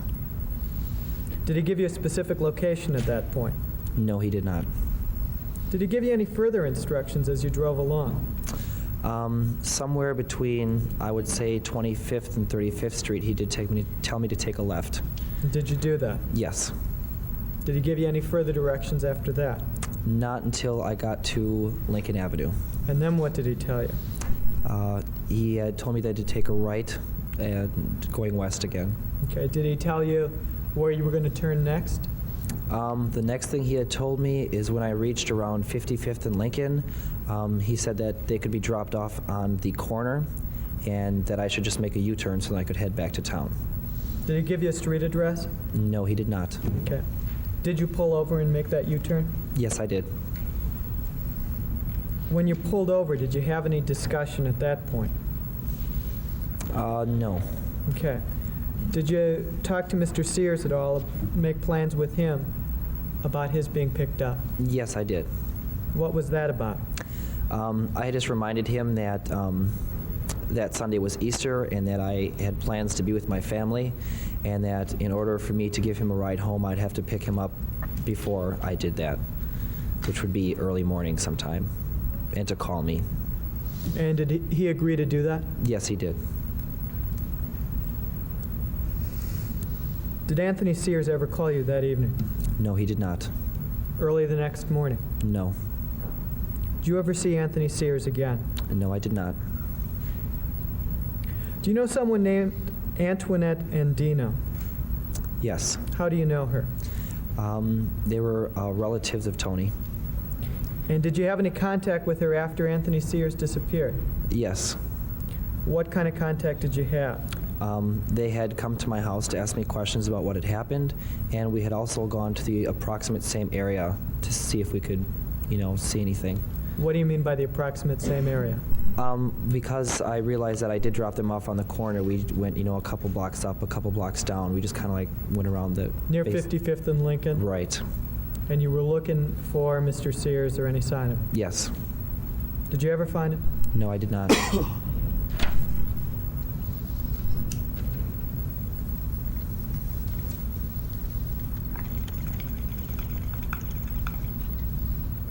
At any time, did you talk with Mr. Dahmer at all? Yes, briefly. Okay. It was more him talking to me, I guess. Okay. During the time that he was talking to you,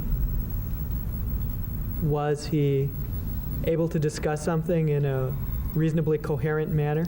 Yes, he was. Did you ever find him being irrational? No. Did you ever think he was having hallucinations? No. Did you ever think he was hearing voices? No, I didn't. Was there anything...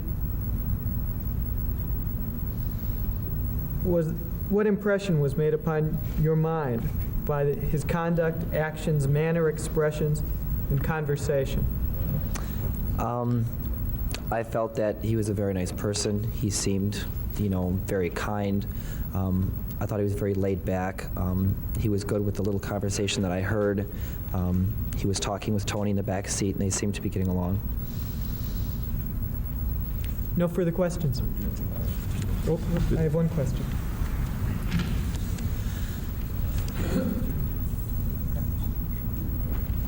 Do you recall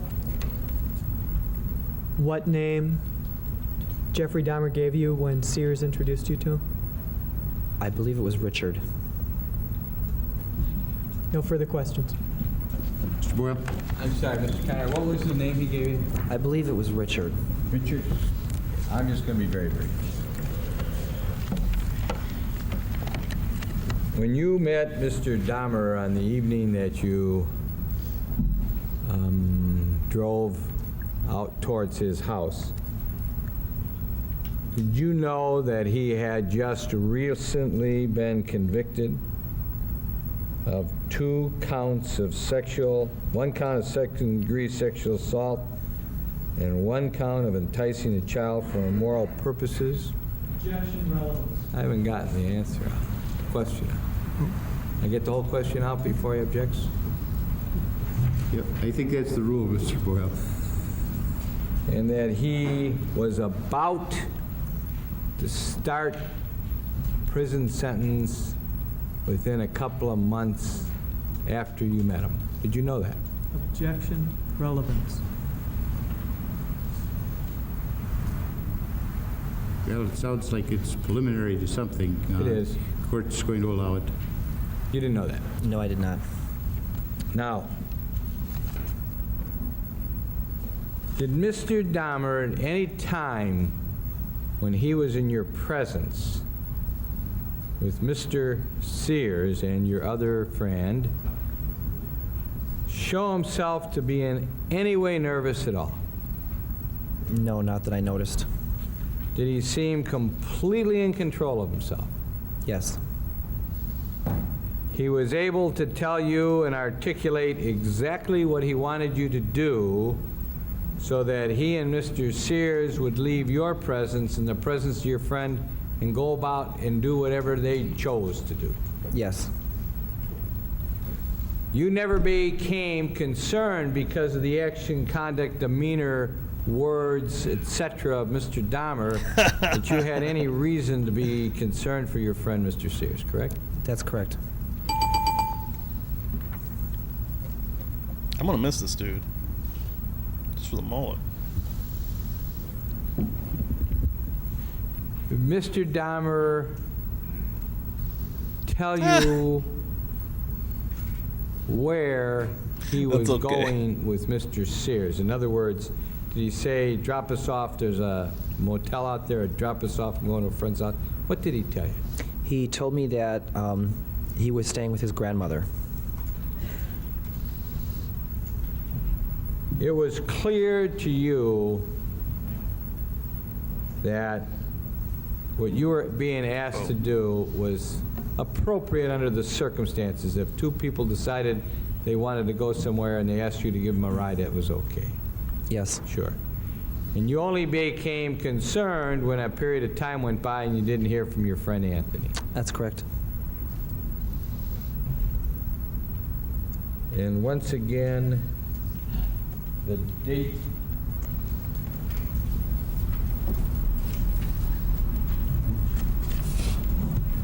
once again, Mr. Connors, the date that you and Mr. Sears and you, or friend, and Mr. Dahmer were together was what date?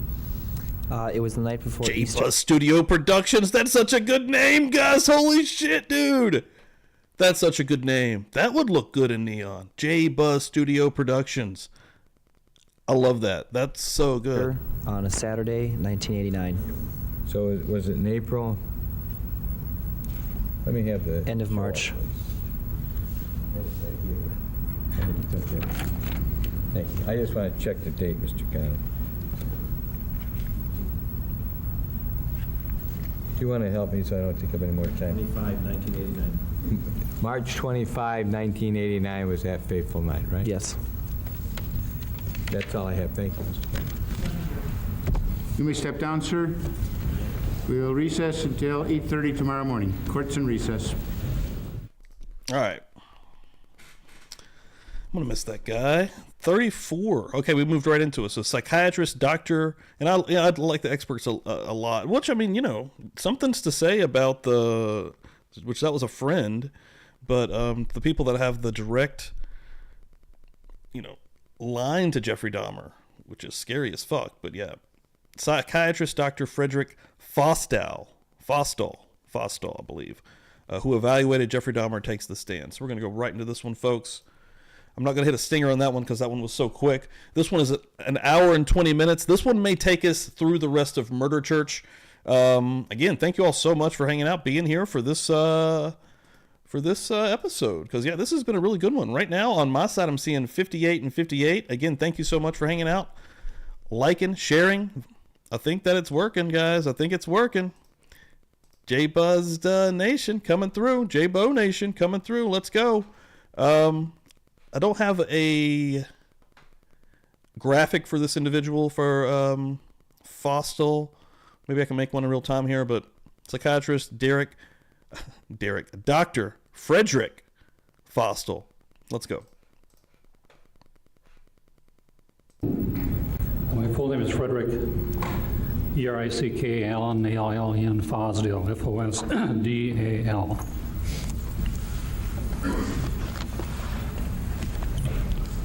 You have received a medical education, is that correct, doctor? Yes, I am. I'm a physician. Would you tell the jury the manner in which you received that medical education? I first graduated from the University of Wisconsin in Madison in 1960 with a major in psychology. And then I attended the University of Wisconsin Medical School from 1960 to 1964. And received my Doctor of Medicine degree in June of 1964. I then completed a one-year internship in internal medicine at the U.S. Public Health Service Hospital in San Francisco, California. That was for 1 year. And then I returned to Madison, Wisconsin, and started my psychiatric residency, which is a 3-year specialty. Halfway through my residency, I was drafted into the United States Army, and I spent 3 years in the Army as a psychiatrist and a flight surgeon. And that was from March of 1966 until March of 1969. And then I returned to Madison, finished my like the vibe of this guy. Residency in psychiatry, and then took a 4th-year fellowship in legal psychiatry or forensic psychiatry. Where did you take that 4th year in fellowship in forensic psychiatry? That was also University Hospitals in Madison. And was that from July of 70 to June of 1971? I believe so. Would you tell the jury what forensic psychiatry is? Forensic psychiatry, well, first of all, psychiatry is a branch of medicine. And then forensic psychiatry is a subspecialty in the field of psychiatry, and it has to do with legal consultation in civil and criminal matters. I think before we go further, I'd like to have ask to the jury the vitae of the witness.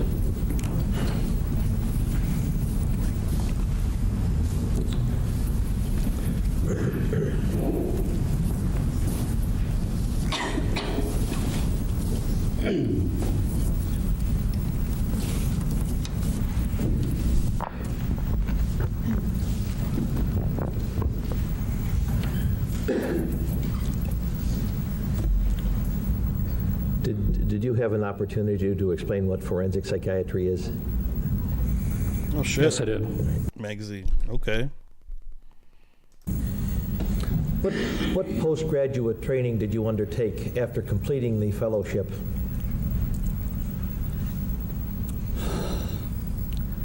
I've certainly taken numerous seminars, workshops, primarily in general psychiatry and especially in forensic psychiatry. I attended the Institute of Law and Psychiatry at the University of Southern California on about 3 occasions in the early 1970s. These were for further training in forensic psychiatry, 1970, 71, and 72. And I've had certainly other continuing medical education courses on a variety of subjects, especially in forensic psychiatry. And you have listed those on your vitae, is that correct? Yes, I have. And have you also attended the summer course on law and psychiatry at the University of Wisconsin Law School for a number of years?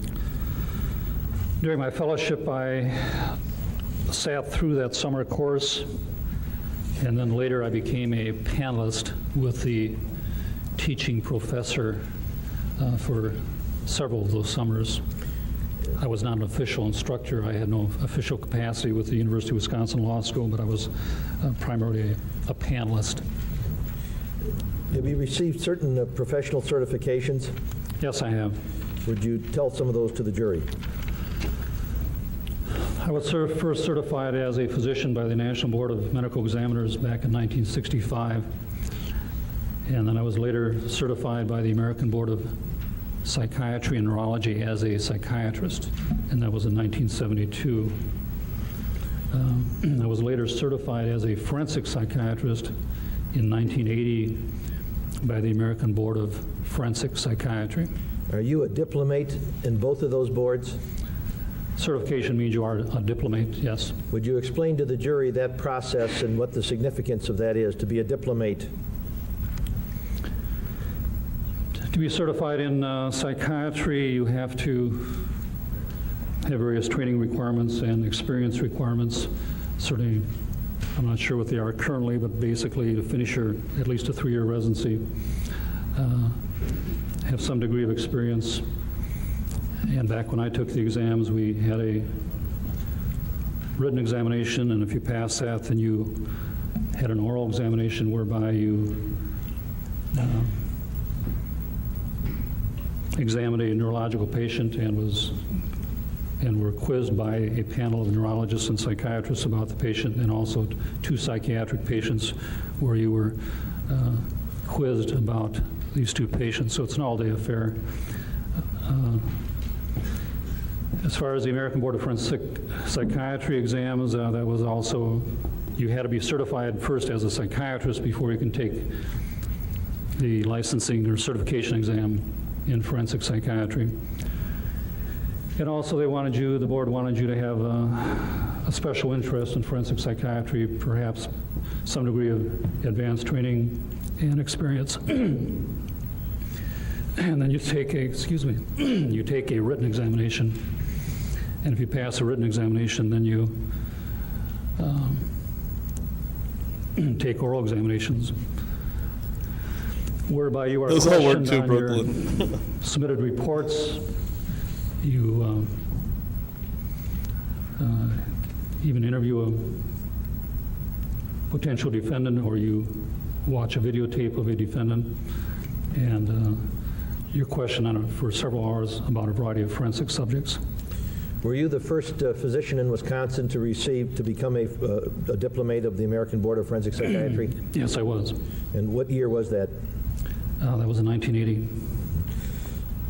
You are also a diplomate in the, a fellow in the American Psychiatric Association, is that correct? That's true. Would you explain to the jury what it means to be a fellow in the American Psychiatric Association? The American Psychiatric Association is the national organization of psychiatrists. And there are various membership categories.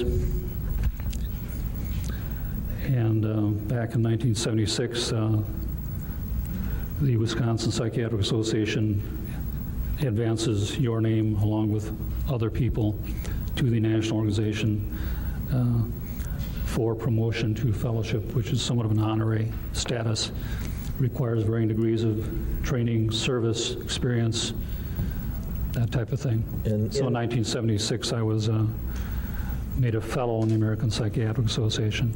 Did you later become a fellow in the American College of Forensic Psychiatry? Yes, I did.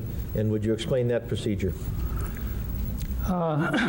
Basically, that's a smaller organization of forensic psychiatrists. And upon submission of various records, experience, training, their board screens you, and if they think you qualify, then you're also elevated to a fellowship status. And so both those fellowships involve recognition by your peers before you advance to those fellowships, is that correct? That's true. This isn't something where you pay your dues and after you're there a certain number of years, you automatically become a fellow. That's true. I'd like to turn now to your professional experience. You indicated that you were drafted during the Vietnam incident. Can you briefly tell the jury what transpired or what you did when you were involved with the military in the Vietnam? This was while you were in training, while you were in residency, that you were drafted out of the I was drafted out of my residency, yes. Would you tell the jury what you did for the military during the time you were brought out of the residency? Basically, since I had psychiatric training, I was used as a psychiatrist, and during the Vietnam War, there was a strong emphasis on aviation and helicopters and what have you, so there was a great need for flight surgeons. So I was also programmed through the flight surgeon course at Fort Rucker, Alabama, which also authorized me to treat aviators. And I was assigned to various posts.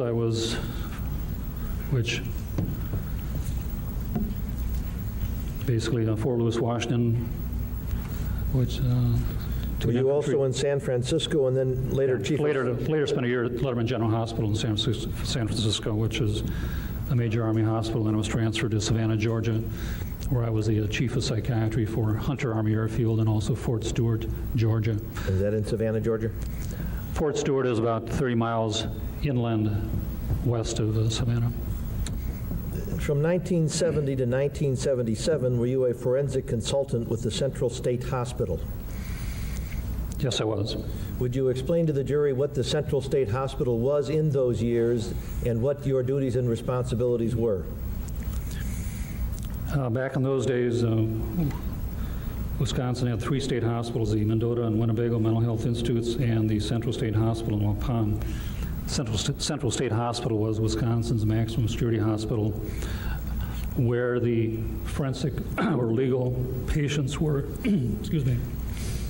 Do you have some water, Doctor? I have some. It'll straighten out. The forensic patients in the state went there. People who were sent there from the courts of Wisconsin for evaluation as to their competency to stand trial. Back then, there was also a sex crimes program, and the people who were found unable to stand trial and the individuals who were found mentally non-responsible were committed to Central State Hospital. My role there was as an examiner, and I started going there during my fellowship because that's where the forensic patients were being sent. So I performed numerous evaluations on people sent there by the courts of Wisconsin as to their competency to stand trial and their suitability for Wisconsin's then sex crimes program. So that persons that were involved in sexual matters, a variety of sexual assaults and so on, were studied by you?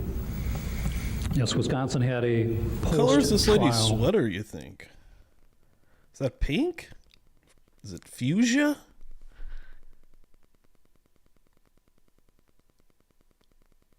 I'm lost in the sweater. But pre-sentence sex crimes program, so bright, meaning that these were room. people that were charged, It's convicted, so dull. but were not Everything's sentenced. brown or The black. purpose of the program was to screen out those individuals who were felt to have sufficient sexual maladjustment and were somewhat treatable, and to be placed in a special treatment program rather than going straight into Hot correctional pink. channels. And That was a real popular color during this time period also. In 1992, hot pink was everywhere. during that time, those 7 years, can you opine the number of persons involved in Neon sexual pink? crimes that you examined for one purpose or another? I'm sure I saw a couple to a few hundred individuals for the sex crimes program. But you mean a couple hundred to several hundred? I just usually say a couple to a few, yeah. That's not clear in my mind. Is that hundreds you mean? When you Hundreds, say a couple yes. to a few? Couple to a few hundred during those years. I did the same thing after I transferred over to the Mendota Mental Health Institute and did the same thing for... And that was from 1974 to 1982 that you did that? Yes, I did. That was a day or a half, just part-time. I would go out there. It's near Madison, and also see. At that time, the forensic clients in the state of Wisconsin were being phased out of Central State Hospital, and they were closing down Central State Hospital and turning it over to the Division of Corrections, which is now the Dodge Correctional Institute. And the Mendota and Winnebago Mental Health Institutes picked up on the legal clients in the state of Wisconsin. So I did the same thing in Mendota, usually one morning, half morning a week for several years. Right. Were you also a forensic consultant at the Federal Correctional Institution in Oxford from 1974 to 1982? Yes, when the federal government bought the new Wisconsin-built prison in Oxford. I think it was back in around '74. I was asked to be the consulting psychiatrist to that facility and did so. Went up there about a day a month for several years to consult with the medical department and the psychology department. Have you also served as a forensic consultant with the Wisconsin Criminal Jury Instructions Committee in 1980? Yes, I did. And that brought you where the emphasis was more on law, but you could draw on your background of both law and medicine. Is that correct? That's true. The Jury Instructions Committee is an ongoing committee, I understand, of attorneys and judges, and they're always revising and studying the jury instructions for a variety of issues. And back then they were revising and investigating the then... Get some water, sir. We got to pause the court. Get some water, please. Sir, take a sip of water. What are you doing? Son of a bitch! Do it. Do it. Instructions for this phase of the criminal trial, meaning the second phase, or the mental responsibility phase, and they wanted my input as to any comments I had, definitions, and that type of thing. So I did make some suggestions to them, and some were considered and some were not. All right. You were also a forensic consultant for the Technical Advisory Service for Attorneys in Fort Washington, Pennsylvania. Is that correct?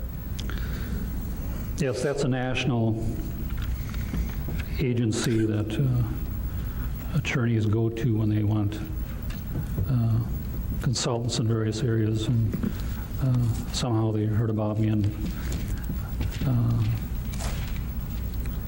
yes. All right. And with respect to the Defense Research Institute, are you also a forensic consultant to that group?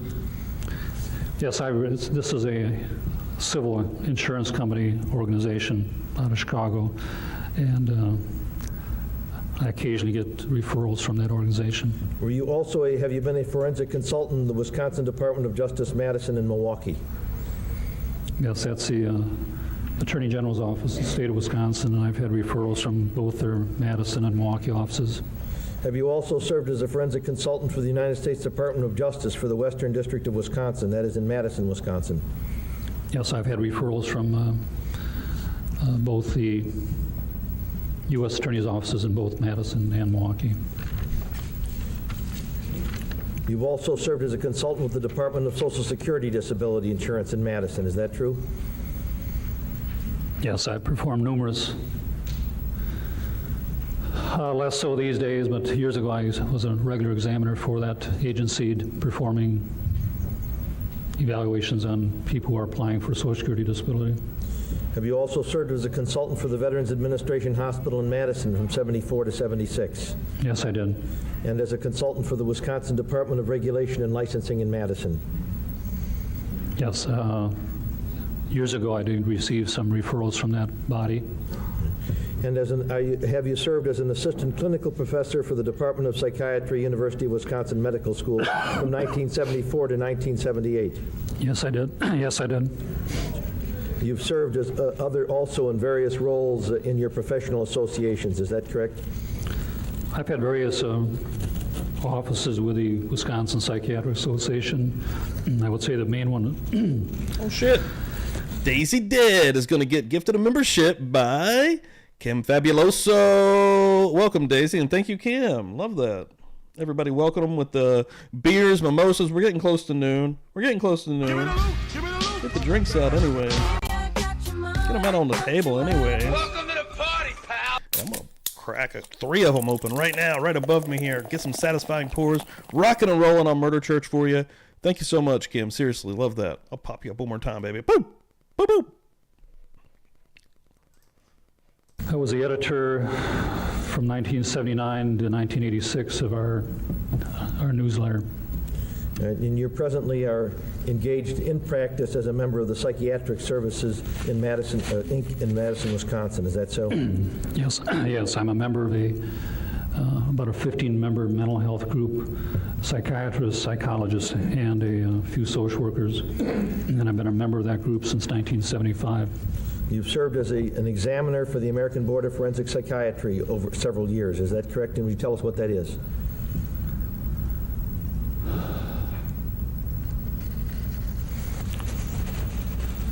Yes, I have. Basically, as I mentioned before, there's an oral examination part. And I was asked to be an examiner for about 4 years, examining psychiatrists who have passed the written forensic examination and were taking their oral part to become board certified in forensic psychiatry. Have you done the same type of work for the American Board of Psychiatry and Neurology? Yes, I have. And this is where you're examining applicants to that board, basically? That's true. You've also served on the Wisconsin Judicial Council Insanity Defense Committee in 1989 and 1990 in drafting legislation revising the Wisconsin insanity law. Is that correct? Yes, and also back in 1979 to 1981, both committees studied the present statutes in the state of Wisconsin relating to various psychiatric issues, like competency to stand trial and the mental responsibility statutes. Some of the recommendations were adopted. For real, Jay. That long competency to stand trial prove you're an statute expert in effect part. as a result of those committees. We're going to get the McCann just the present coming in on them. Statute covering the procedures following a person being found mentally not responsible, a result of that, the latter committee, and this went into effect January 1st of last year. And these are positions to which, with the Judicial Council, are positions that are in part influenced by leadership in the legislature. Is that correct? Leaders in the legislature? Legislators are on the committee, and eventually somebody puts forth a bill. And that's then reviewed by the council, is that correct? That's true. You belong to various professional societies which you have listed on your veto, is that correct? These are the present organizations I belong to. I belong to other organizations in the past, but You've been involved in numerous presentations through the years, and you've listed some of them on pages 4 and 5 of the vitae, is that correct? That's true.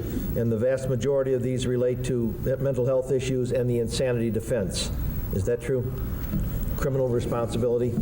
most of them have to do with forensic psychiatric issues, and I've talked to a variety of organizations, from judges at their annual meeting on a couple occasions. The courts also have a summer criminal law and sentencing institute. I've talked to that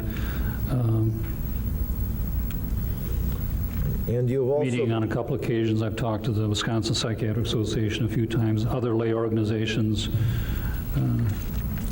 And you have also published some articles in the area of forensic psychiatry, is that correct? I've done some writing in the area, not extensively. CR going to come through with the 199 with the thumbs up. Thank you, CR. I really appreciate that. Coming through on the Murder Church. Oh, shit. I'll give you a little Holly Berry, but I didn't mean to hit that. Boom, boom, boom, boom. Cracking brewskis. Giving it to you. Thank you, CR. I have 4 or 5 articles presently in the Wisconsin Bar Bulletin, which is the journal for the State Bar of Wisconsin.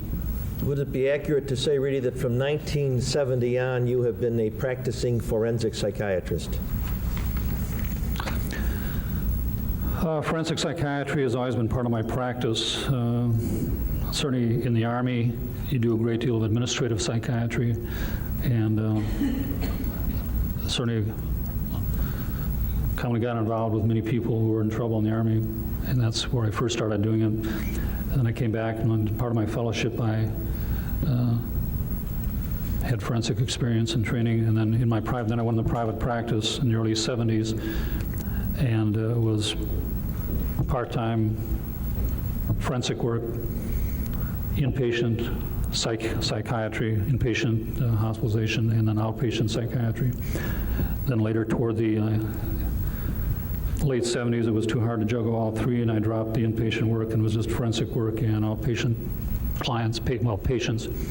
And then eventually, for the last couple of years, I have not been involved in patient care, but it's just the forensic work is been so demanding and so time-consuming, and the scheduling problems and what have you, it's very hard if you do much forensic work to have an established outpatient practice where patients have regular hours, because my hours are so regular, and you never know when you're going to be needed, and you can't be rescheduling your patients all the time because the patients need that. So basically, for the past several years, you've been practicing forensic psychiatry as your full-time work. The last couple of years, yeah. And you do that through this private corporation with your colleagues that you've described already. Is that correct? That's true. I presently am not consulting with any agency. It's full-time. You are not in any way a government employee at this time? I am not. Right. Through the years, since you started in 1970, you have examined many hundreds of persons for forensic purposes. Is that correct? Yes, yes, I have. When particularly in the earlier years, there were many of those were persons that were involved with some sexual difficulty. Is that true? Allie coming through, gifting Wild Side a membership. Love it. Hell yeah. Welcome to the party, pal. Let's go. Yeah, pour them out. Pour them out. Fill them up. Boom. Love that. Give me the loot. Give me the loot. And yeah, I'm not really sure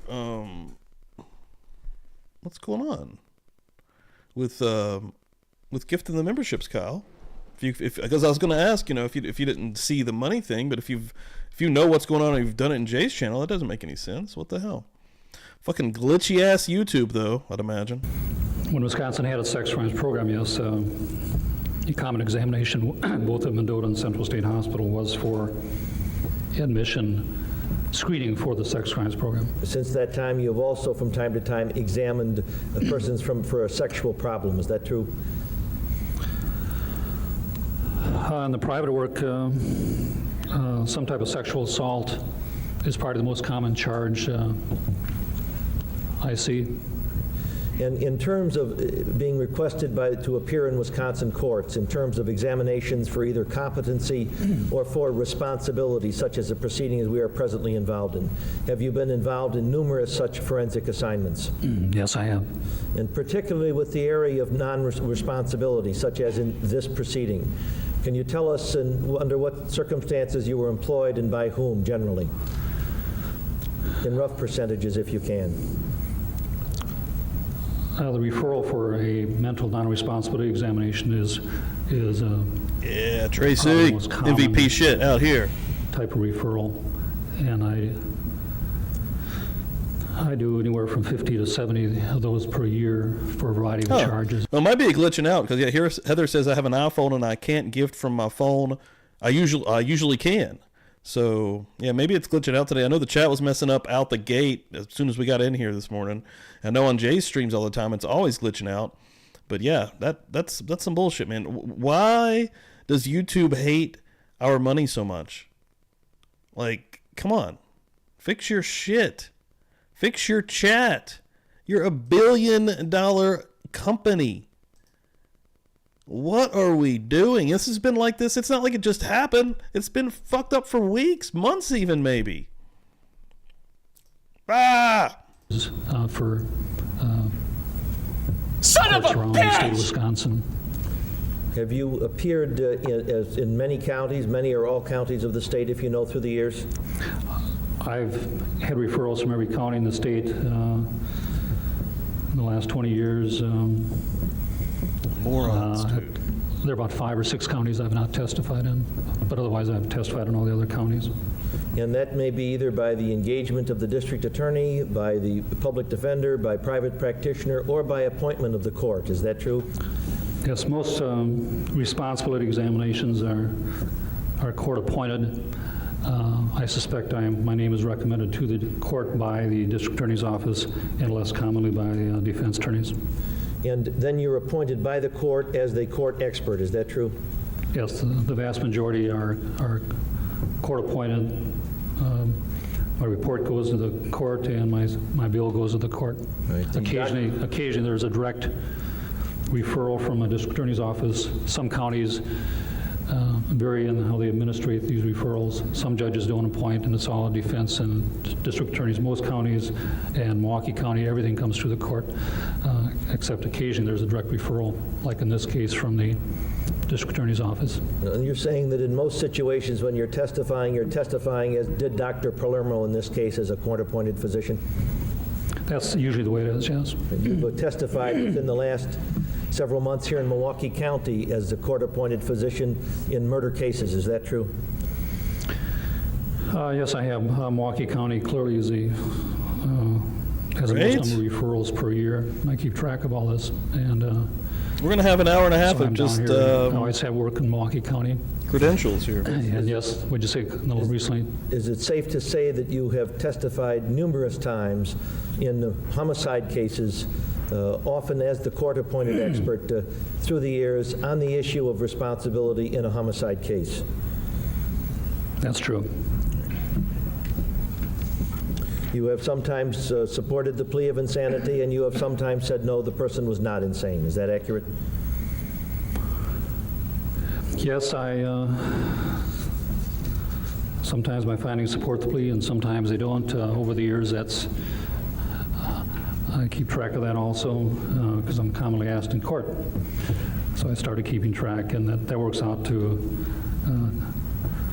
about 25% of the time, or 3 out of 10 times, depending on the year, where my findings support the plea.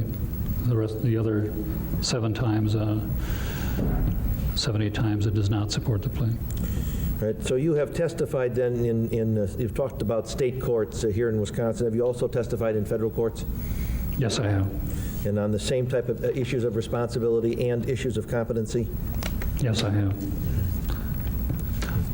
You did ask me about a recent Milwaukee murder. I said you testified several times in the last several months here in Milwaukee. Oh. Is that correct in homicide cases? There were 2 cases in early January where my findings supported the plea. There was not a major contest. It was pretty much agreed to by all the examiners, and there was not a trial. There was a hearing, of course, and the findings were taken. And this is where you supported the plea of insanity in these other cases? These were 2 homicide cases last month, and right. Was that in January? That's true. And have you on occasion seen patients or had referrals that related to individuals that had been active or had been involved in some necrophilic activity? I've seen cases over the years where the defendant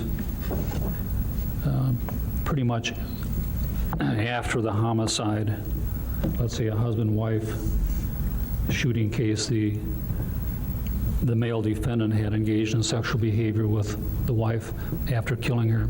I've seen that on a few times. As a pure, let's pick on the morgue, as a pure necrophilic individual working in a morgue or an old-fashioned grave robbing type individual, I don't recall a person like that. That's pretty unusual. So you are presently then a full-time forensic psychiatrist doing such issues as competency and responsibility among your ongoing work? It's about 2/3 criminal and 1/3 civil referrals, civil cases. Personal injury, workers' comp, other miscellaneous administrative, insurance, personnel, employment, discrimination kind of cases. I offer Dr. Fosdell as an expert witness. Mr. Boyle. So the record's clear. How long have we known each other? We met in a case in Sheboygan in 1975, and I won't tell you on interplanetary TV where we met, but it was in a homicide case in Sheboygan in 1975. We've known each other a long time. That's true. I have no objection to Dr. Fosdell's fault. Mr. McCann, you may continue. Fucking Boyle. Doctor, you were engaged by the Milwaukee County District Attorney's Office to become involved in this case as a forensic consultant. Is that correct? I was. And incident there, too, you received a stream of materials at various times. Is that true? That's true. And that involved police reports, particularly from the City of Milwaukee Police Department, some from West Allis, some from Bath, Ohio. It involved medical reports and various other types of information. Is that true? Yes, I have quite a pile of materials. And quite a pile, all right. And did you also undertake, what do you do generally when you get a not guilty in terms of when there's a raising of the mental responsibility issue? Do you have a particular procedure or routine that you follow? Basically, if I sit back and people hear me, it's certainly, I'll last longer if I can sit back. Yes or no? Just go. Basically, the routine is to obtain collateral materials, and eventually you interview the defendant, review their past life and functioning. So I have a question for anybody that has answered the poll. We have 27 votes. Okay, out of these 27 people right now, I put, have you reposted / retweeted? It's fucking confusing. I get it. The sticker contest, and I have yes 52%, no 48%. Pretty much dead even between 28 people that have and haven't. So the folks that haven't, is it because you don't have Twitter? I would imagine that's why. I know a lot of folks don't really mess with Twitter, and I do get that and understand. But yeah, I'll post that link one more time in here. Where they've lived, work, family life, school, employment, all aspects of their past life. I also get it. And then eventually Twitter can be a lot. But I will say this, anybody that doesn't have Twitter, our community in there is flourishing. If you only wanted to basically see positive stuff, for the most part, you know, I'm not going to say that negative can't seep in, but for the most part, the J-Buzz Nation, the J-Bo Nation, the Fence Diaries, anybody that you love, that you see on these channels regularly, that component is on Twitter, X, whatever the hell you want to say, perfectly, and you know, the interaction is always happening on there. So I mean, it is cool to be able to have it on there. Also in the chat on YouTube, it's a good combination. I would recommend it. talk to the person about the charges against him or her. And then during your examination, you're observing their behavior, how they're talking, their apparent mood, how they're thinking. You're assessing their ability to comprehend, talk. You're assessing their intelligence. All these parameters relate to what we call mental status examination. It's similar to a physician's physical, we are physicians, but it's similar to a physical examination in general medicine. The mental status examination is direct questions about certain parameters, but also an ongoing observation of the person throughout the interview. Twitter so bows. After the examination, hello, Twitter bows. Side of the materials, and sometimes you see the individual once, I get it. I get it. Times, sometimes you'll be protected though. Interview outside resources. You submit a report and you try to apply your clinical findings to the question being asked, and in the case of a mental non-responsibility examination, you try to answer the questions of whether or not there was a mental disease or defect at the time of the offense, mental defect, which goes back to my consultation with the Jury Instructions Committee. Getting it, baby. In Wisconsin. 58 retweets so far. 58 reposts, 19 quotes, 72 likes. It's doing good. It has had nearly 10K views on it. It's doing really well. But yeah. Mental retardation. Deuces, YOLO, fuck you, Ted. Is not an issue in this case, but some defendants are mental retarded. You try to answer the question as to whether or not there was a mental disease during the time of the offense, and then you try to determine, or at least run an opinion as to whether or not the mental disease caused the required degree of impairment in the defendant's capacity to appreciate wrongfulness and to be able to conform their conduct. So that's a standard for mental non-responsibility in the state of Wisconsin, and it's called the American Law Institute test, and it's been our standard since around 1969. Incident to that referral and the receipt of the various materials that were forwarded to you, did there come a time or times when you undertook to meet with the defendant and to conduct interviews of him? I'll sit here at 2 in the fucking morning. I'm idiot. Yes, I was called in the day after his arrest. I came to Milwaukee to potentially see him. Mr. Dahmer was apparently willing to be interviewed, so I was called in. and I was here the Wednesday afternoon after his apprehension, but there was so much else going on, and eventually was decided, oh shoot, it was decided, I just need a towel. It was decided that... He done spilled his water. He done spilled his water. Water down. I would not examine him.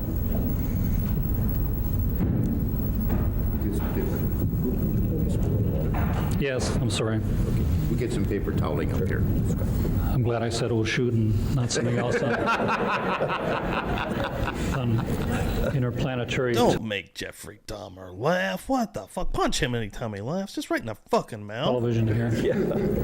Boom. Son This is of the a second time bitch! this morning I've done Doctor, there did come a time when that you visited. In fact, there came 5 separate times that you visited with the defendant. Is that true? That's true. And was that particularly on the 16th of Bloody hell. October? Spilt me water all over the place. Bloody hell. The 23rd of October, the 13th of November, the 20th of December, all in 1991, and the 9th of January in 1992. That's true. So over the period roughly from December, strike that, October 16, 1991 to January 9, 1992, you saw him for 5 times. Yes, I had 5 interviews with Mr. Dahmer. Right, and 4 in Milwaukee and 1 at the Columbia Correctional Institution where he was sent. Why don't we take care of that and then... That's fine, we can continue. This is... I have some water spilling stories, but we won't take the time. No.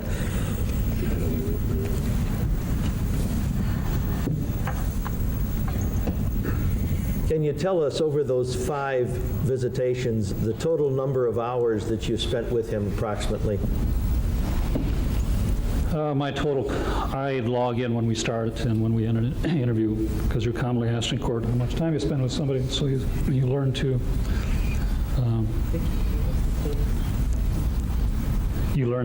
keep track of your time. Right. I came up with 17 hours and 15 minutes, so approximately 17 hours. And that was over the total of those 5 visitations? That's true.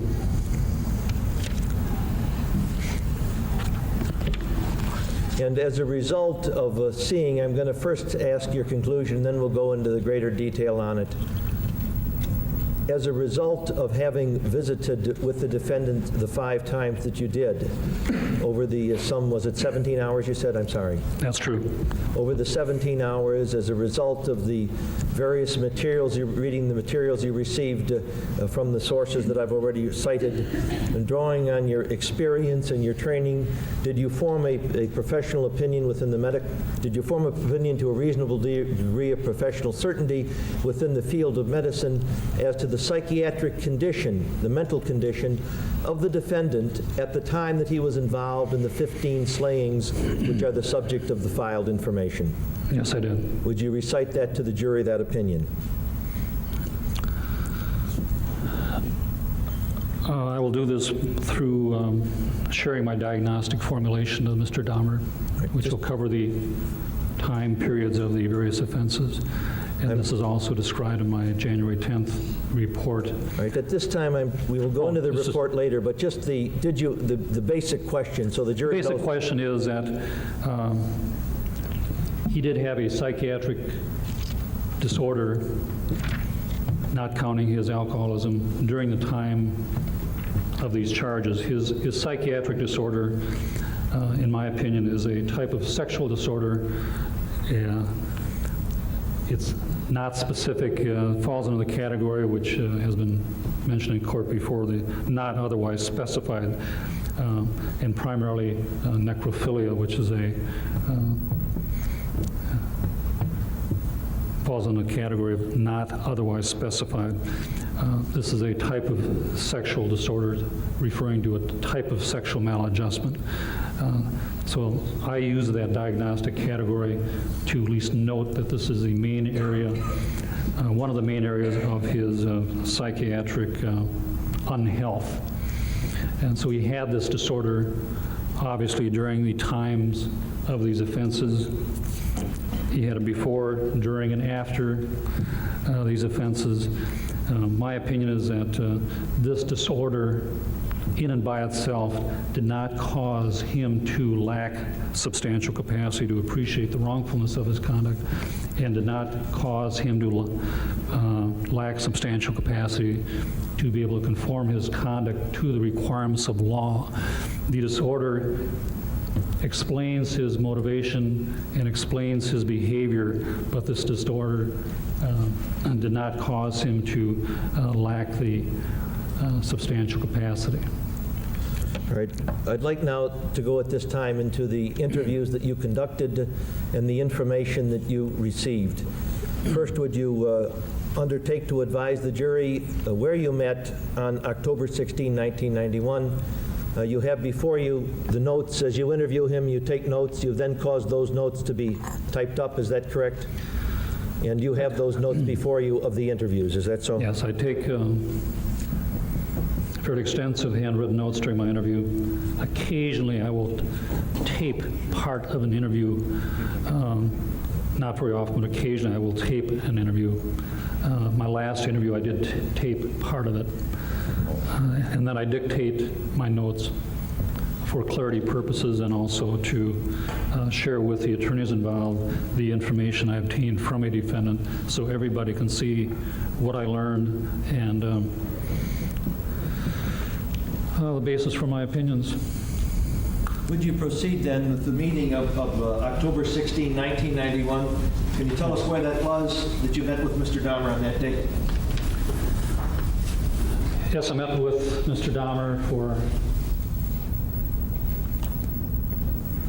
3 hours and 45 minutes on October 16th, 1991, at the, just off this courtroom. There's a study, a separate room. And your question was what? Yes, would you provide the jury the information that you acquired? Okay, I will try to share with you the information I obtained. I will try to edit this somewhat, but I will talk through what he told me.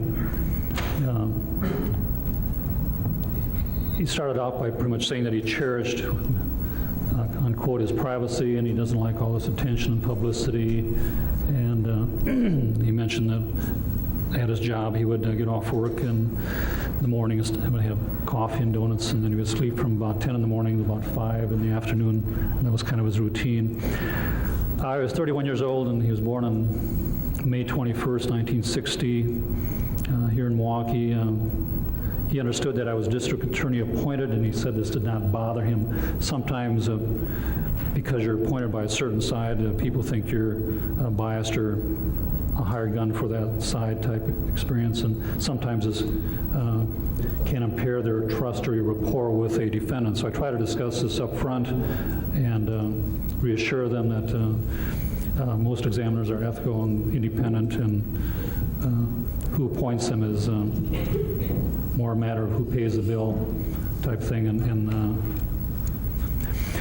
And he asked about the length of training I had, and he made the statement that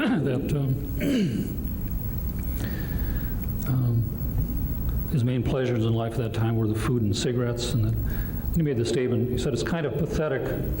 It's my own fault. If I had chosen a different path, life would have been different," unquote. He talked about the conditions in the jail and being watched, and then I commented on whether or not he was suicidal. Could I have some more water, please? And he said, "Honestly, I had no suicidal desire. It would put me in a worse predicament. I would find myself in hell." So he's unquote. He said he now believes in heaven and hell, but he was not very religious prior to his arrest. Since his arrest, he said he's had time to do a lot of reading and evaluate his life. He said he never read much before, and he said he just turned on the TV set, and that he received various religious materials from various people while in jail. He's 6 feet tall and weighs 170 pounds, and he commented that he never put much stock into talking about his life, meaning he wasn't used to opening up so much to people over the years. So this was kind of a new experience for him, and I think beneficial for him, and provided some relief for him, not only to me but all the examiners.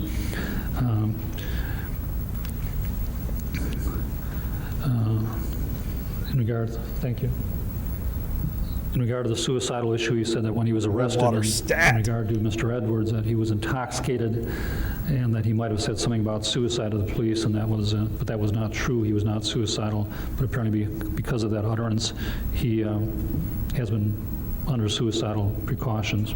Then he mentioned a suicidal case while he was in the Army of another person. He understood the reason for our meeting, and that was in regard to the crimes, and that was in regard to his special plea, mental non-responsibility. He made the comment that he was charged with 17 counts, but it's actually only 15, but he realized that that was an inaccuracy later, and he knew about when he was arrested around the 27th and at his home, and then he was taken to jail on a Tuesday evening, and that he had been in jail ever since. And I asked him if he was ever sent to any of the forensic hospitals for pretrial observation, and he said he was not.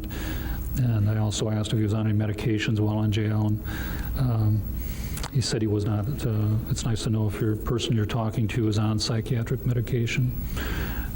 Sometimes they're so sedated or something it affects the interview, and it also helps in regard to their diagnosis. If somebody's on antipsychotic medication or something, or antidepressants. He was on some cold medication, claimed he caught cold at Columbia Correctional, and he understood that he was at Columbia Correctional on a probation revocation, meaning he was on probation when these offenses occurred. Normally you're not sent to prison pre-trial, but if you're on probation, they can revoke your probation and send you to prison. So that's why he was at Columbia Correctional, which is up near Portage. Then I asked him why he was on probation, and he said for taking pictures of a 13, 14-year-old individual some years ago, that he had a bench trial. And then after his arrest, he was in jail for about 6 days and then placed on bail. And his attorney was also Mr. Boyle. And prior to that trial, he didn't actually have a trial, he just had a hearing, but he was also evaluated by a psychologist by the name of Lodell. And he had 3 meetings with Dr. Lodell, and a report was sent to Mr. Boyle. And he also saw a psychologist with the state. No one testified in regard to that charge, and the reports were submitted. And he was did not recall the judge had sentenced him, but he was sentenced to 1 year with work. Maybe there's a pin in his pocket and 5 years probation. So that was a probation. Or maybe he's pinching his nipple. I don't. That led to his revocation, that led to his being sent to Columbia Correctional. And he was also ordered to attend DePaul Hospital here in Milwaukee for outpatient alcohol treatment after completing his Huber or work release time. And he was in that program for 9 months, the Huber program, not DePaul. And he was released from the Huber program around March of 1989.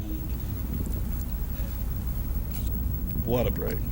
The DePaul program was an outpatient program, and he was involved in it for about 6 months. And he had regular meetings, group and individual counseling for alcoholism. And he implied that DePaul wasn't that helpful, and he didn't really consider himself having an alcohol problem, and he didn't crave alcohol. And he said he drank on weekends, and he said that sometimes he went overboard. That was his word, and that's when he got into trouble. He said, I drank on weekends during the program, and I continued after the program. So clearly, in Mr. Dahmer's history is, a long history of alcohol.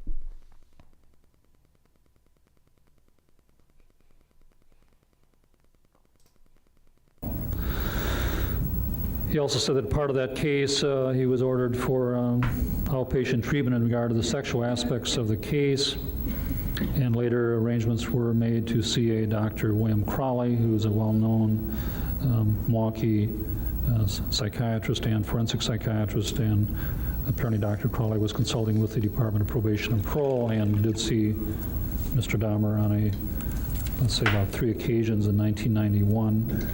And Mr. Dahmer told me that Dr. Crowley was getting to know him, collecting background information, but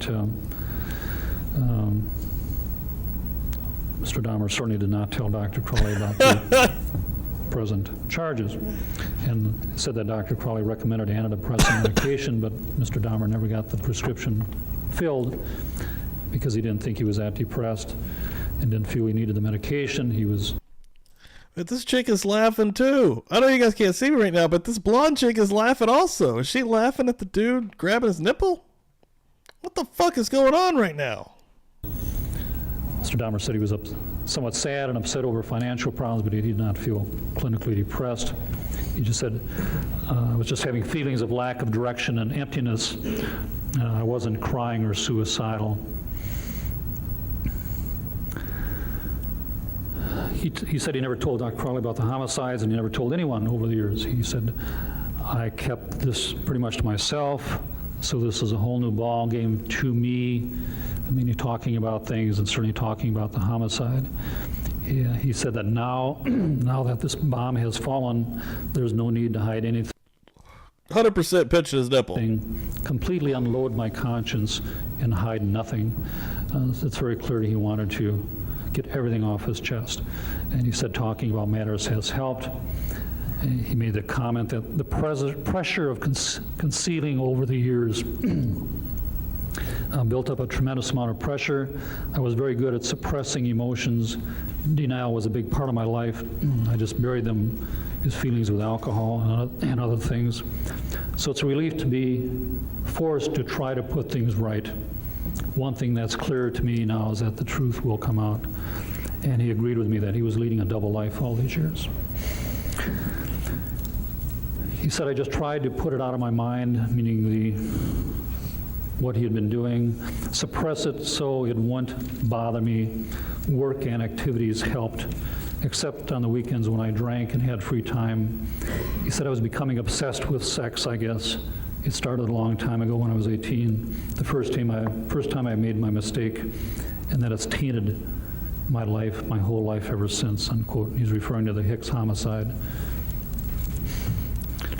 We talked about his legal proceedings and his court proceedings and what's been going on. I commonly learn what transpires in court and cases from the defendants. And he basically understood that the nature of his plea, why I was there to see him, and we discussed what the plea was all about and what happens when you're found responsible or non-responsible.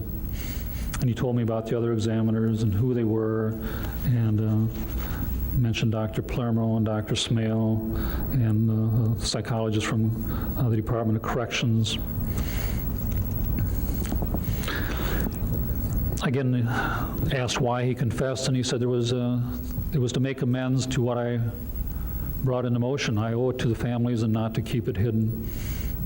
And he understood he did not have to talk to the police, and he was told this by the police. And he said, to make a full and complete confession, there came a time to tell the truth.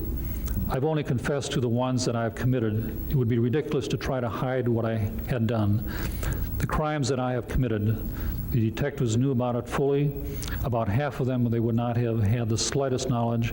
I just want to put an end to it, unquote. And he said he's shared this information with various examiners, of course, and his attorney. And at that time, he had no regrets about confessing to the police.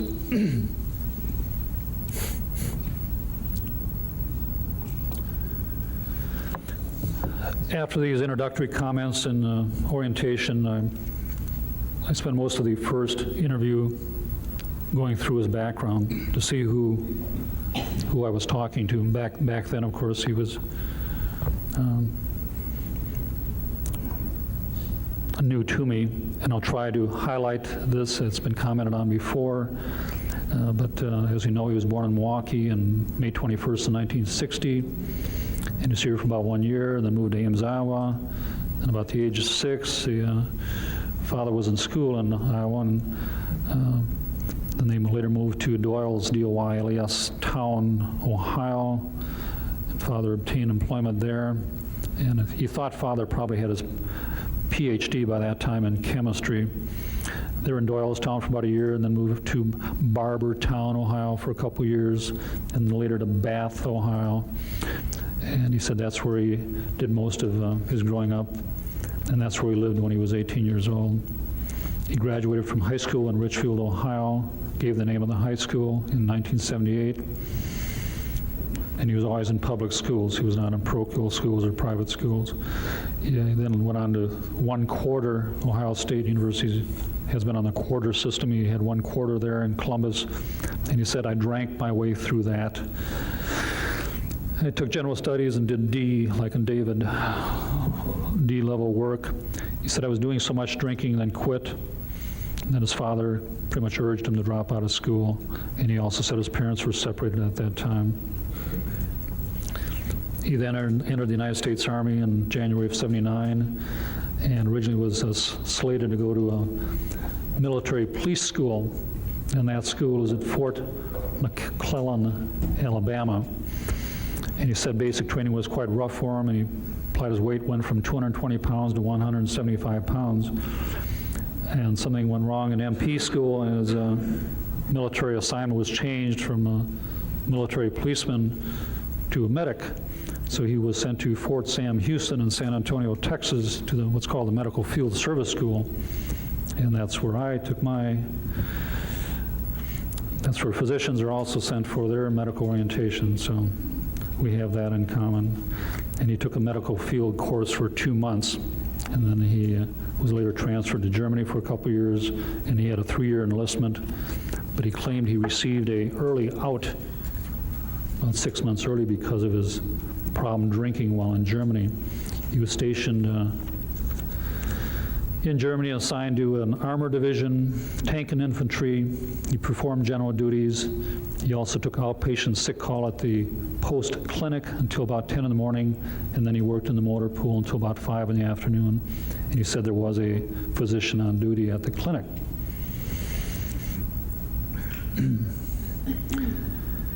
He then made the comment that he started drinking alcohol heavily, which was his word, while in high school, beer and whiskey. And he also said he drank evenings while in Germany. And he said it was pretty miserable trying to do PT runs the next morning with a hangover. And he said, I was a bottomless pit. I would drink so much it was pathetic. So again, this information supports his alcoholic diagnosis. He said he received one Article 15, which is a disciplinary measure. And he said he mouthed off to a lieutenant. He said he never received any alcoholic counseling in the Army and was never sent to a mental health unit in the service. So this, at least he was not under psychiatric care in the military. He was not psychiatrically or medically discharged from the military. This is just background information that helps you start categorizing people diagnostically. So at least there's no evidence of psychiatric care while in the military. He did receive an honorable discharge. He denied ever going AWOL and was never in the stockade, so at least he wasn't a major behavioral problem for the military. He wasn't kicked out of the military. And I was involved in numerous administrative and medical discharges from the Army during my 3 years in the service. He said he knew what he was doing as a medic, but he did not do any suturing. He performed general first aid. He lived in the barracks and Ellie, thank you seriously for hanging out. Appreciate you. Time. He told me about a hotel near the post, which was primarily a house of prostitution. He went there but never involved himself with the prostitutes. He said prostitution was illegal in Germany. He was discharged from the Army in March of '81.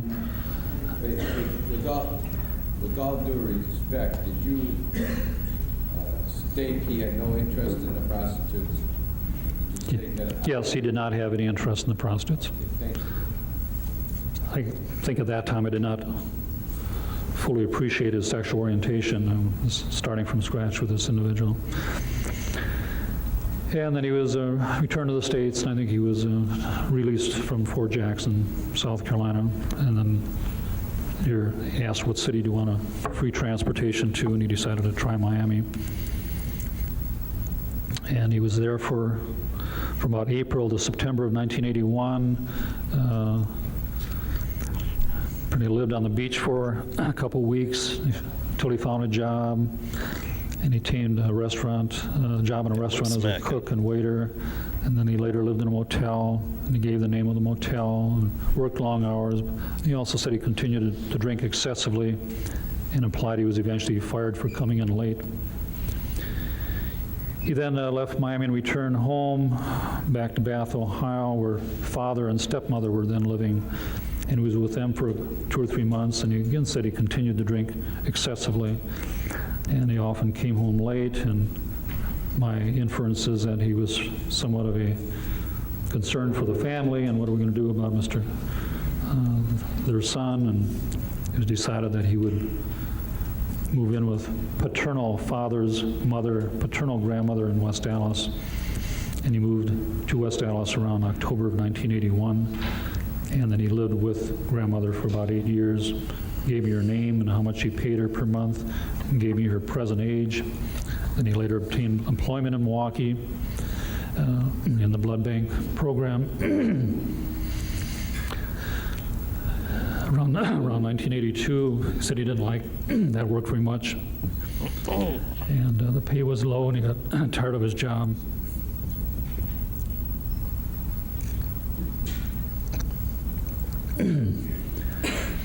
He was unemployed for a couple of years, from about 83 to 84, and he collected unemployment compensation for about 1.5 years. And he later obtained part-time work through an employment agency, and was later sent to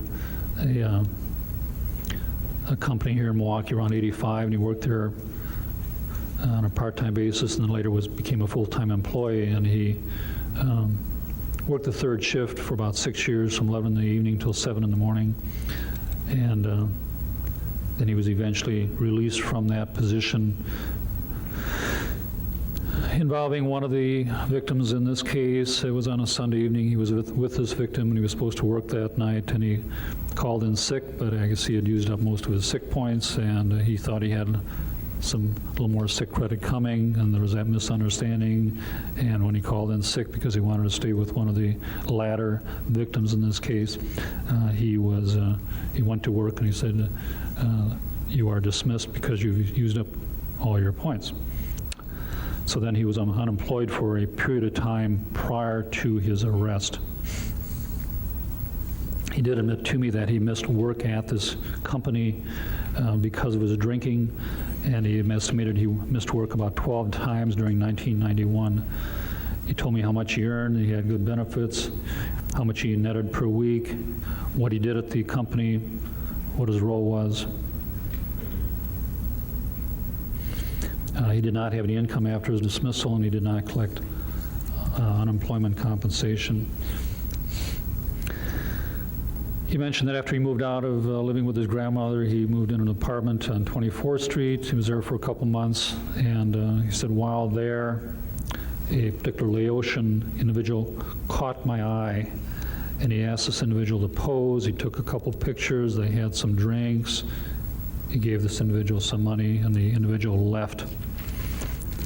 This individual told his parents, and about 1 in the morning that same evening, Mr. Dahmer was arrested at work and taken to jail. This is approximately 1988. I then learned more about his parents, and he told me about his father and his mother.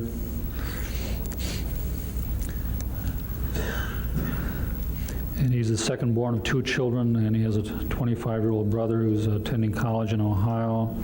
His parents separated around 1978 while they were living in Bath. And when I asked why, he just implied standard irreconcilable differences, and they just didn't get along. He said mother moved out, and that the separation and divorce was primarily her idea. And he shared some further information about their marital discord. And he said that neither parent was an alcoholic, or neither parent was abusive to each other or to him. He said he got along well with his parents, and especially his father, and they had a good relationship, played tennis, they were close. Said father never had any psychiatric care, but mother did have some emotional difficulties over the years, and pretty much since living in Ohio, and since the birth of her second child, primarily a depressive problem. She saw different mental health people. And when Mr. Dahmer was about 15 years old, mother might have been hospitalized in Akron, and he remembers her complaints being that of chronic fatigue and depression, but that she improved after the Oh, this guy's lip smack. After the divorce.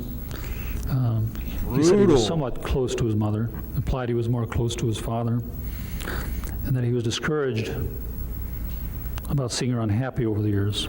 Hey, later, Kim. Sorry I missed that. I was doing something over the side here, but Kim, fabuloso, thank you for coming through here. Thank you for hanging out at Murder Church. Appreciate you, and yeah, we'll catch you a little bit later this week. But he said that she was an effective mother and a good mother, and he said he has cared about her over the years. And he said, I still do. I still have love for them both. It was a choice. He said he's not bitter. It was a choice. Towards them. And they separated when he was 18 years old and just before he started college at Columbus. He said mother moved to Chippewa Falls with the brother, and father had been moved out of the home because of a court order.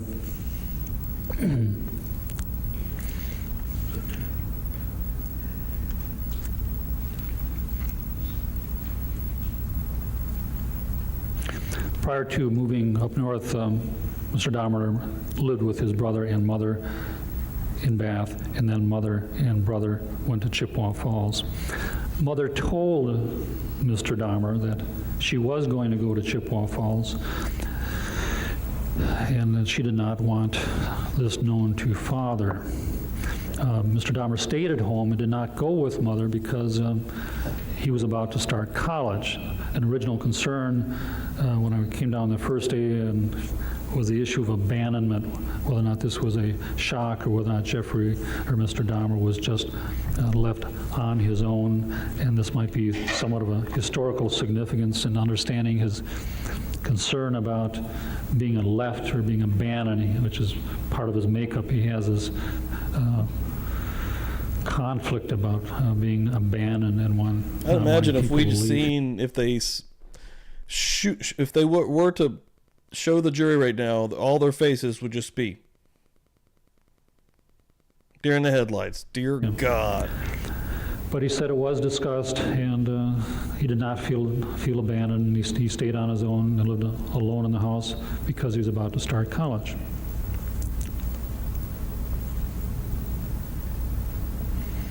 After he went to college, father moved back in the house. Even he's done with it. And then father continued living there for a few years, and he was living there when Mr. Dahmer returned to see him after his discharge from the Army.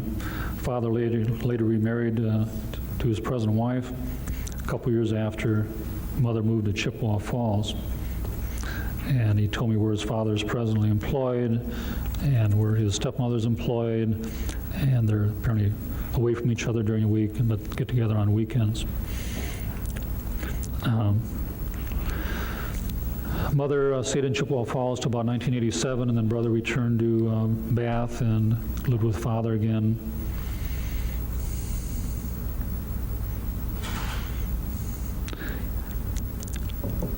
He implied that the divorce was harder on his brother than on himself, and he again denied that it was a devastating experience for him. It was really not that traumatic to him. That's what he's saying at this point in time, but perhaps he's minimizing the degree of trauma involved. Mother later moved to California.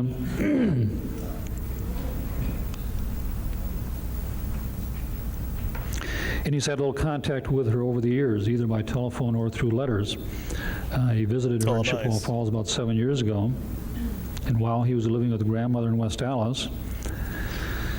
And of course, mother-child relationships are important, and trying to get a little feel for their relationship. And he said the mother tried to keep in touch with him, that she would write or call at grandmother's, but he would not talk to her. He said he felt guilty for not keeping in touch. He put off writing letters, and he would not call her or even get on the phone when she was calling. He implied that he has not been missing or longing or pining, P-I-N-I-N-G, for her or his parents over the years. Once he left home, he implied he was not this a needy, homesick type of individual, that he left home and he didn't strongly miss his parents. He also said he was doing too much drinking, drowning my emotions in alcohol. I tried to forget their later years when their marriage was so bad. And he implied he was never very close to his brother. I asked if later if he thought his family problems were involved in his present legal difficulties, and he said, quote, "It's not the reason for my being in this situation. I'm not blaming my parents, not in the least. They had nothing to do with this." And I asked him, what are you blaming? And he said, "I have one person to blame, the person sitting across from you, no one else. No one put a gun to my head. I had choices to make, and I made the wrong choices. I could have made different choices in the past. It's obvious to me. If I had more insight, if I had more motivation to find a career..." Excuse me, doctor, I said if I had more foresight. You said insight. If I had more foresight, thank you. If I had more motivation to find a career and worthwhile acts to fill my time rather than drinking my problems away. I drank my emotions and problems away, and implied that the family life was somewhat... Doctor, why don't you find a breaking point? Oh, sure. Okay. Can you just finish the direct quote? Oh, okay. The pain of my family. There's no hurry, but just find someplace where it's convenient to break. At the end of the first interview coming up. Okay.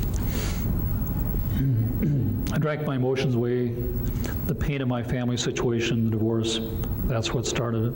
Is that what you wanted, Mr. Boyle? Trying to do some editing here. Well, I don't care if you do that, but No. if you do a quote, I want Sure, that's fine. He mentioned he was then alone in the house before going to college, and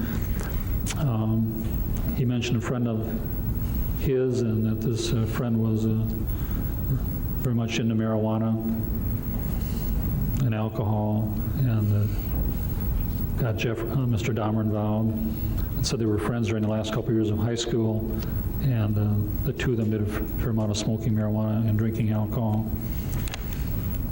And he also said that once mother left the house, that his daily alcohol increased when he was kind of on his own.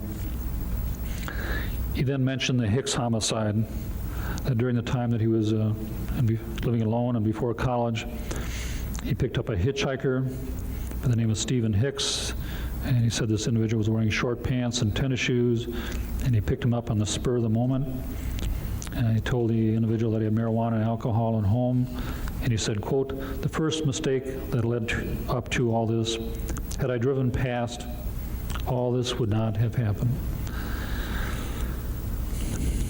And he also implied that his strange behavior started with animals. And he said his friend in high school would like to drive fast and hit dogs, and that his friend's behavior made me sick, unquote. In regard to his past health, he said he had double hernia surgery when he was 3 or 4 years old. He's had a hay fever. He's had a shoulder problem and was on a steroid here in Milwaukee, and was treated with a steroid for about a year. He said his first legal difficulty was while in Bath.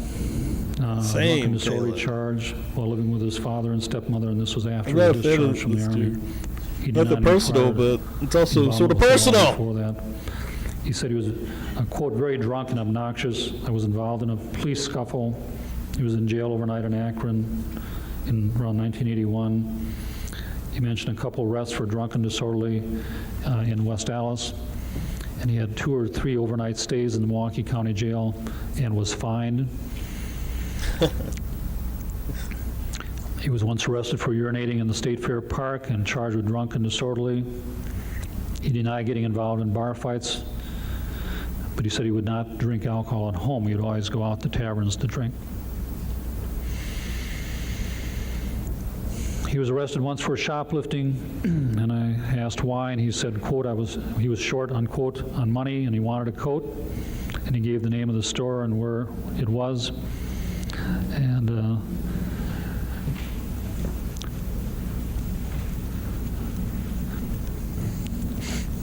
he was caught and spent 1 night in jail and fined $25.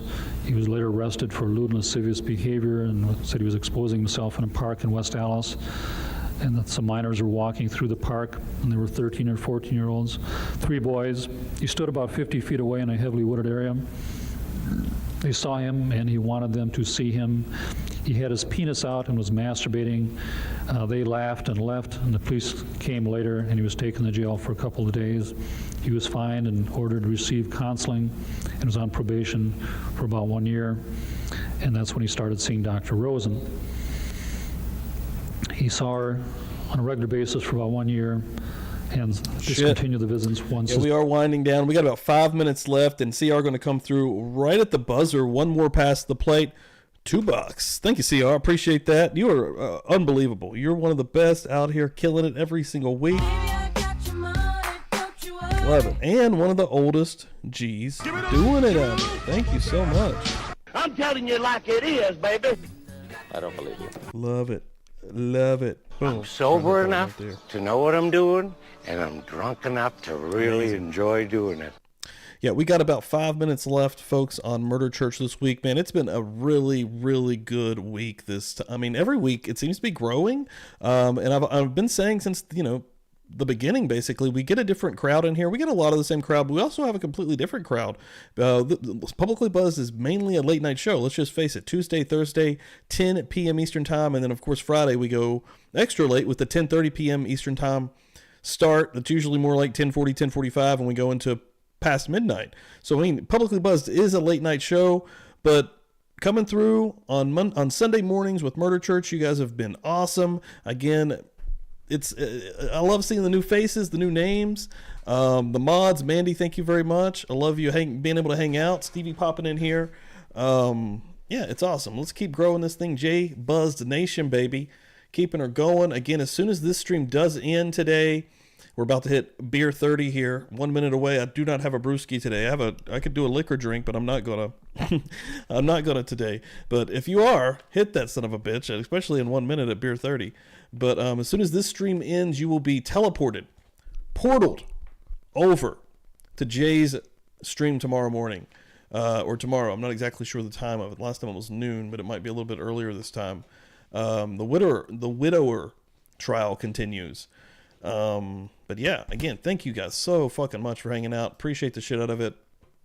As you head out the door, as you hang out, we still got a little bit of time here. Don't head out just yet, but make sure you hit that like. Make sure you let people know that you're watching not only Jay, but you're watching Publicly Buzzed, that you're listening to Defense Diaries. If you pop up Bob right there in the chat, it'll take you to Defense Diaries, one of the best podcasts out there. Humbled to have him in the fold here. If you type in Viv, that will take you to someone that's going to teach you how to do a little bit of painting, a little bit of art with Viv. Make sure you're following her not only on Twitter, but also on YouTube's. Miss Deanna, thank you so much. We love you. Yeah, everybody. Boom. And as Mandy said earlier, we have a lot of creativity. I've said it on stream before. Everybody brings their own little mix, they're only a little bit of their own personality, but a little bit of their own expertise to what they have in this field, to this group. And it's amazing. And we're going to keep growing this group as we, keep navigating this thing that is true crime, which is fucking crazy and weird and amazing at the same time. Thank you very much, guys. Appreciate you coming in here, brother. Heather, Dizzy, all y'all. Amazing. Again, 5 more minutes, folks. And yeah, go off and then enjoy the rest of our his probation Sundays. ended.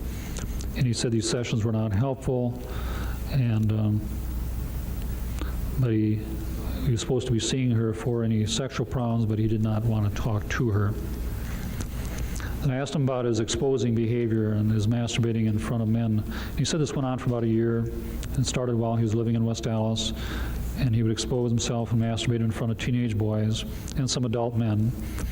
And then he would fantasize about the kids and would just masturbate, but he would not ejaculate. In somewhat typical exhibitionistic fashion, he said he wanted to observe their reactions, and he said a good reaction would be for them to stare and watch in an admiring way. He said most people that saw him would pretend not to see him and walk by, and he did this for about a year while living in West Dallas, and he stopped doing this after his arrest. As mentioned before, he started using marijuana while in high school, and he discontinued his marijuana usage after graduating from high school. He tried hash a couple times in Germany. He's never used cocaine, and he denied involvement with other street drugs. So he doesn't have a strong past history of drug involvement, which is part of a general forensic and psychiatric assessment to pretty much rule out that diagnostic consideration. He did say he started drinking alcohol while in high school, but it's somewhat tapered, unquote, during the last 6 years. Thanks for coming through on Twitter, brother. Only on weekends. He said a heavy bout of drinking for him would involve a 12-pack and some Yukon Jack whiskey, which I think is about 110 proof. And he would continue to drink the next day and evening. He estimated he might have had a case of beer on weekends and at bars. Then he mentioned that around 1985, he first discovered gay bars, and he felt comfortable in that atmosphere, and he liked the live entertainment there, the male strippers. He admitted that he commonly had blackouts from his drinking, which is a sign of rather advanced drinking, and experience with drinking, meaning it's a later manifestation with experienced drinkers. His first blackout was in the Army when he missed his tour bus back to the base, and he told me all about that. He said his only alcohol treatment was at DePaul here in Milwaukee. Then he had to be returned to his cell. So in closing, some rapid questions for my immediate curiosity, I wanted a quick and early comment on some fundamental issues I had with him, and so these are pretty much stand-up questions as we're leaving the room. But he said he was admitting to 17 homicides, and he then told me that he realized he'd been gay since he was 13 years old, and that he's never had any feelings toward women. He estimated he's had sexual contact with about 100 different men, and sometimes he did not have to pay for their involvement. Then he mentioned once he was paid $10. I asked him, were you ever paid? Instead of you paying other people, were you ever paid? And he mentioned that he was paid once $10 by an older man, 65 years of age. And they went to a bathhouse, and he gave this man a blowjob. He said about half of the time he would have to pay someone to have sex. He said if someone caught his eye, unquote, he would pay them to have sex, usually paid them $50. He estimated he has paid someone about 25 times in Chicago and Milwaukee, sometimes would bring people back to Milwaukee. And then when I asked, he said he likes what he called, quote, light sex, L-I-G-H-T sex, unquote. This was to lay around with each other, mutual masturbation, watch videos, and then he does not like, quote, heavy sex, unquote, which he implied involved anal intercourse. He implied he likes mutual blowjobs with his partner. And then, of course, the $64 question is, I asked him, why would you go one step further beyond this and kill them? And then he first mentioned something about, quote, craving control, unquote, and, quote, dominating, unquote, over them. And he said he wanted to keep the individuals with him longer. And then when I asked him about all the dismembering, and he implied this was not for sexual gratification, and I used the word, it was an administrative function. He said he liked my word administrative for handling all the remains, and then he was taken away, and that was the end of my first interview. We'll take a recess at this point. Court's in recess. All right. We will start next week back with psychiatrist Dr. Frederick Fosdal. Yeah, and it's going to be another hour and a half. Megsy, I know she headed out, but she said next week it's going to get into some trigger warning stuff, so I guess a fair warning now. Wow, what a good week, man. Everyone coming through here. We almost got to 70 likes. We're 2 away. That's might be the highest live like number we've ever hit on Murder Church. That is awesome. Again, we've been growing this. It's a little bit something different than we're doing here on Publicly Buzzed, and everybody that's coming through and been a part of this, absolutely love it. Again, I can't thank Jay enough for all the help that he's given me along the way. He's absolutely amazing. Boom. Go check out the merch stand. Become a Patreon over there as well. Doing the damn thing. Also, here, Publicly Buzzed, going to keep her rolling. Tuesday night, 10 p.m. Eastern Time. Come hang out. I'll be here anyways doing something. Who knows? See what's happening in the news. Maybe we'll do something classic. Again, you'll have to tune in to find out. Thursday night, 10 p.m. Eastern Time. I'm trying to work out a show. I need to touch base with somebody to maybe have an actual, really good show on our hands Thursday. And then again, I'm working on I'm trying to get a Feral Friday guest as well. We'll see how that works out.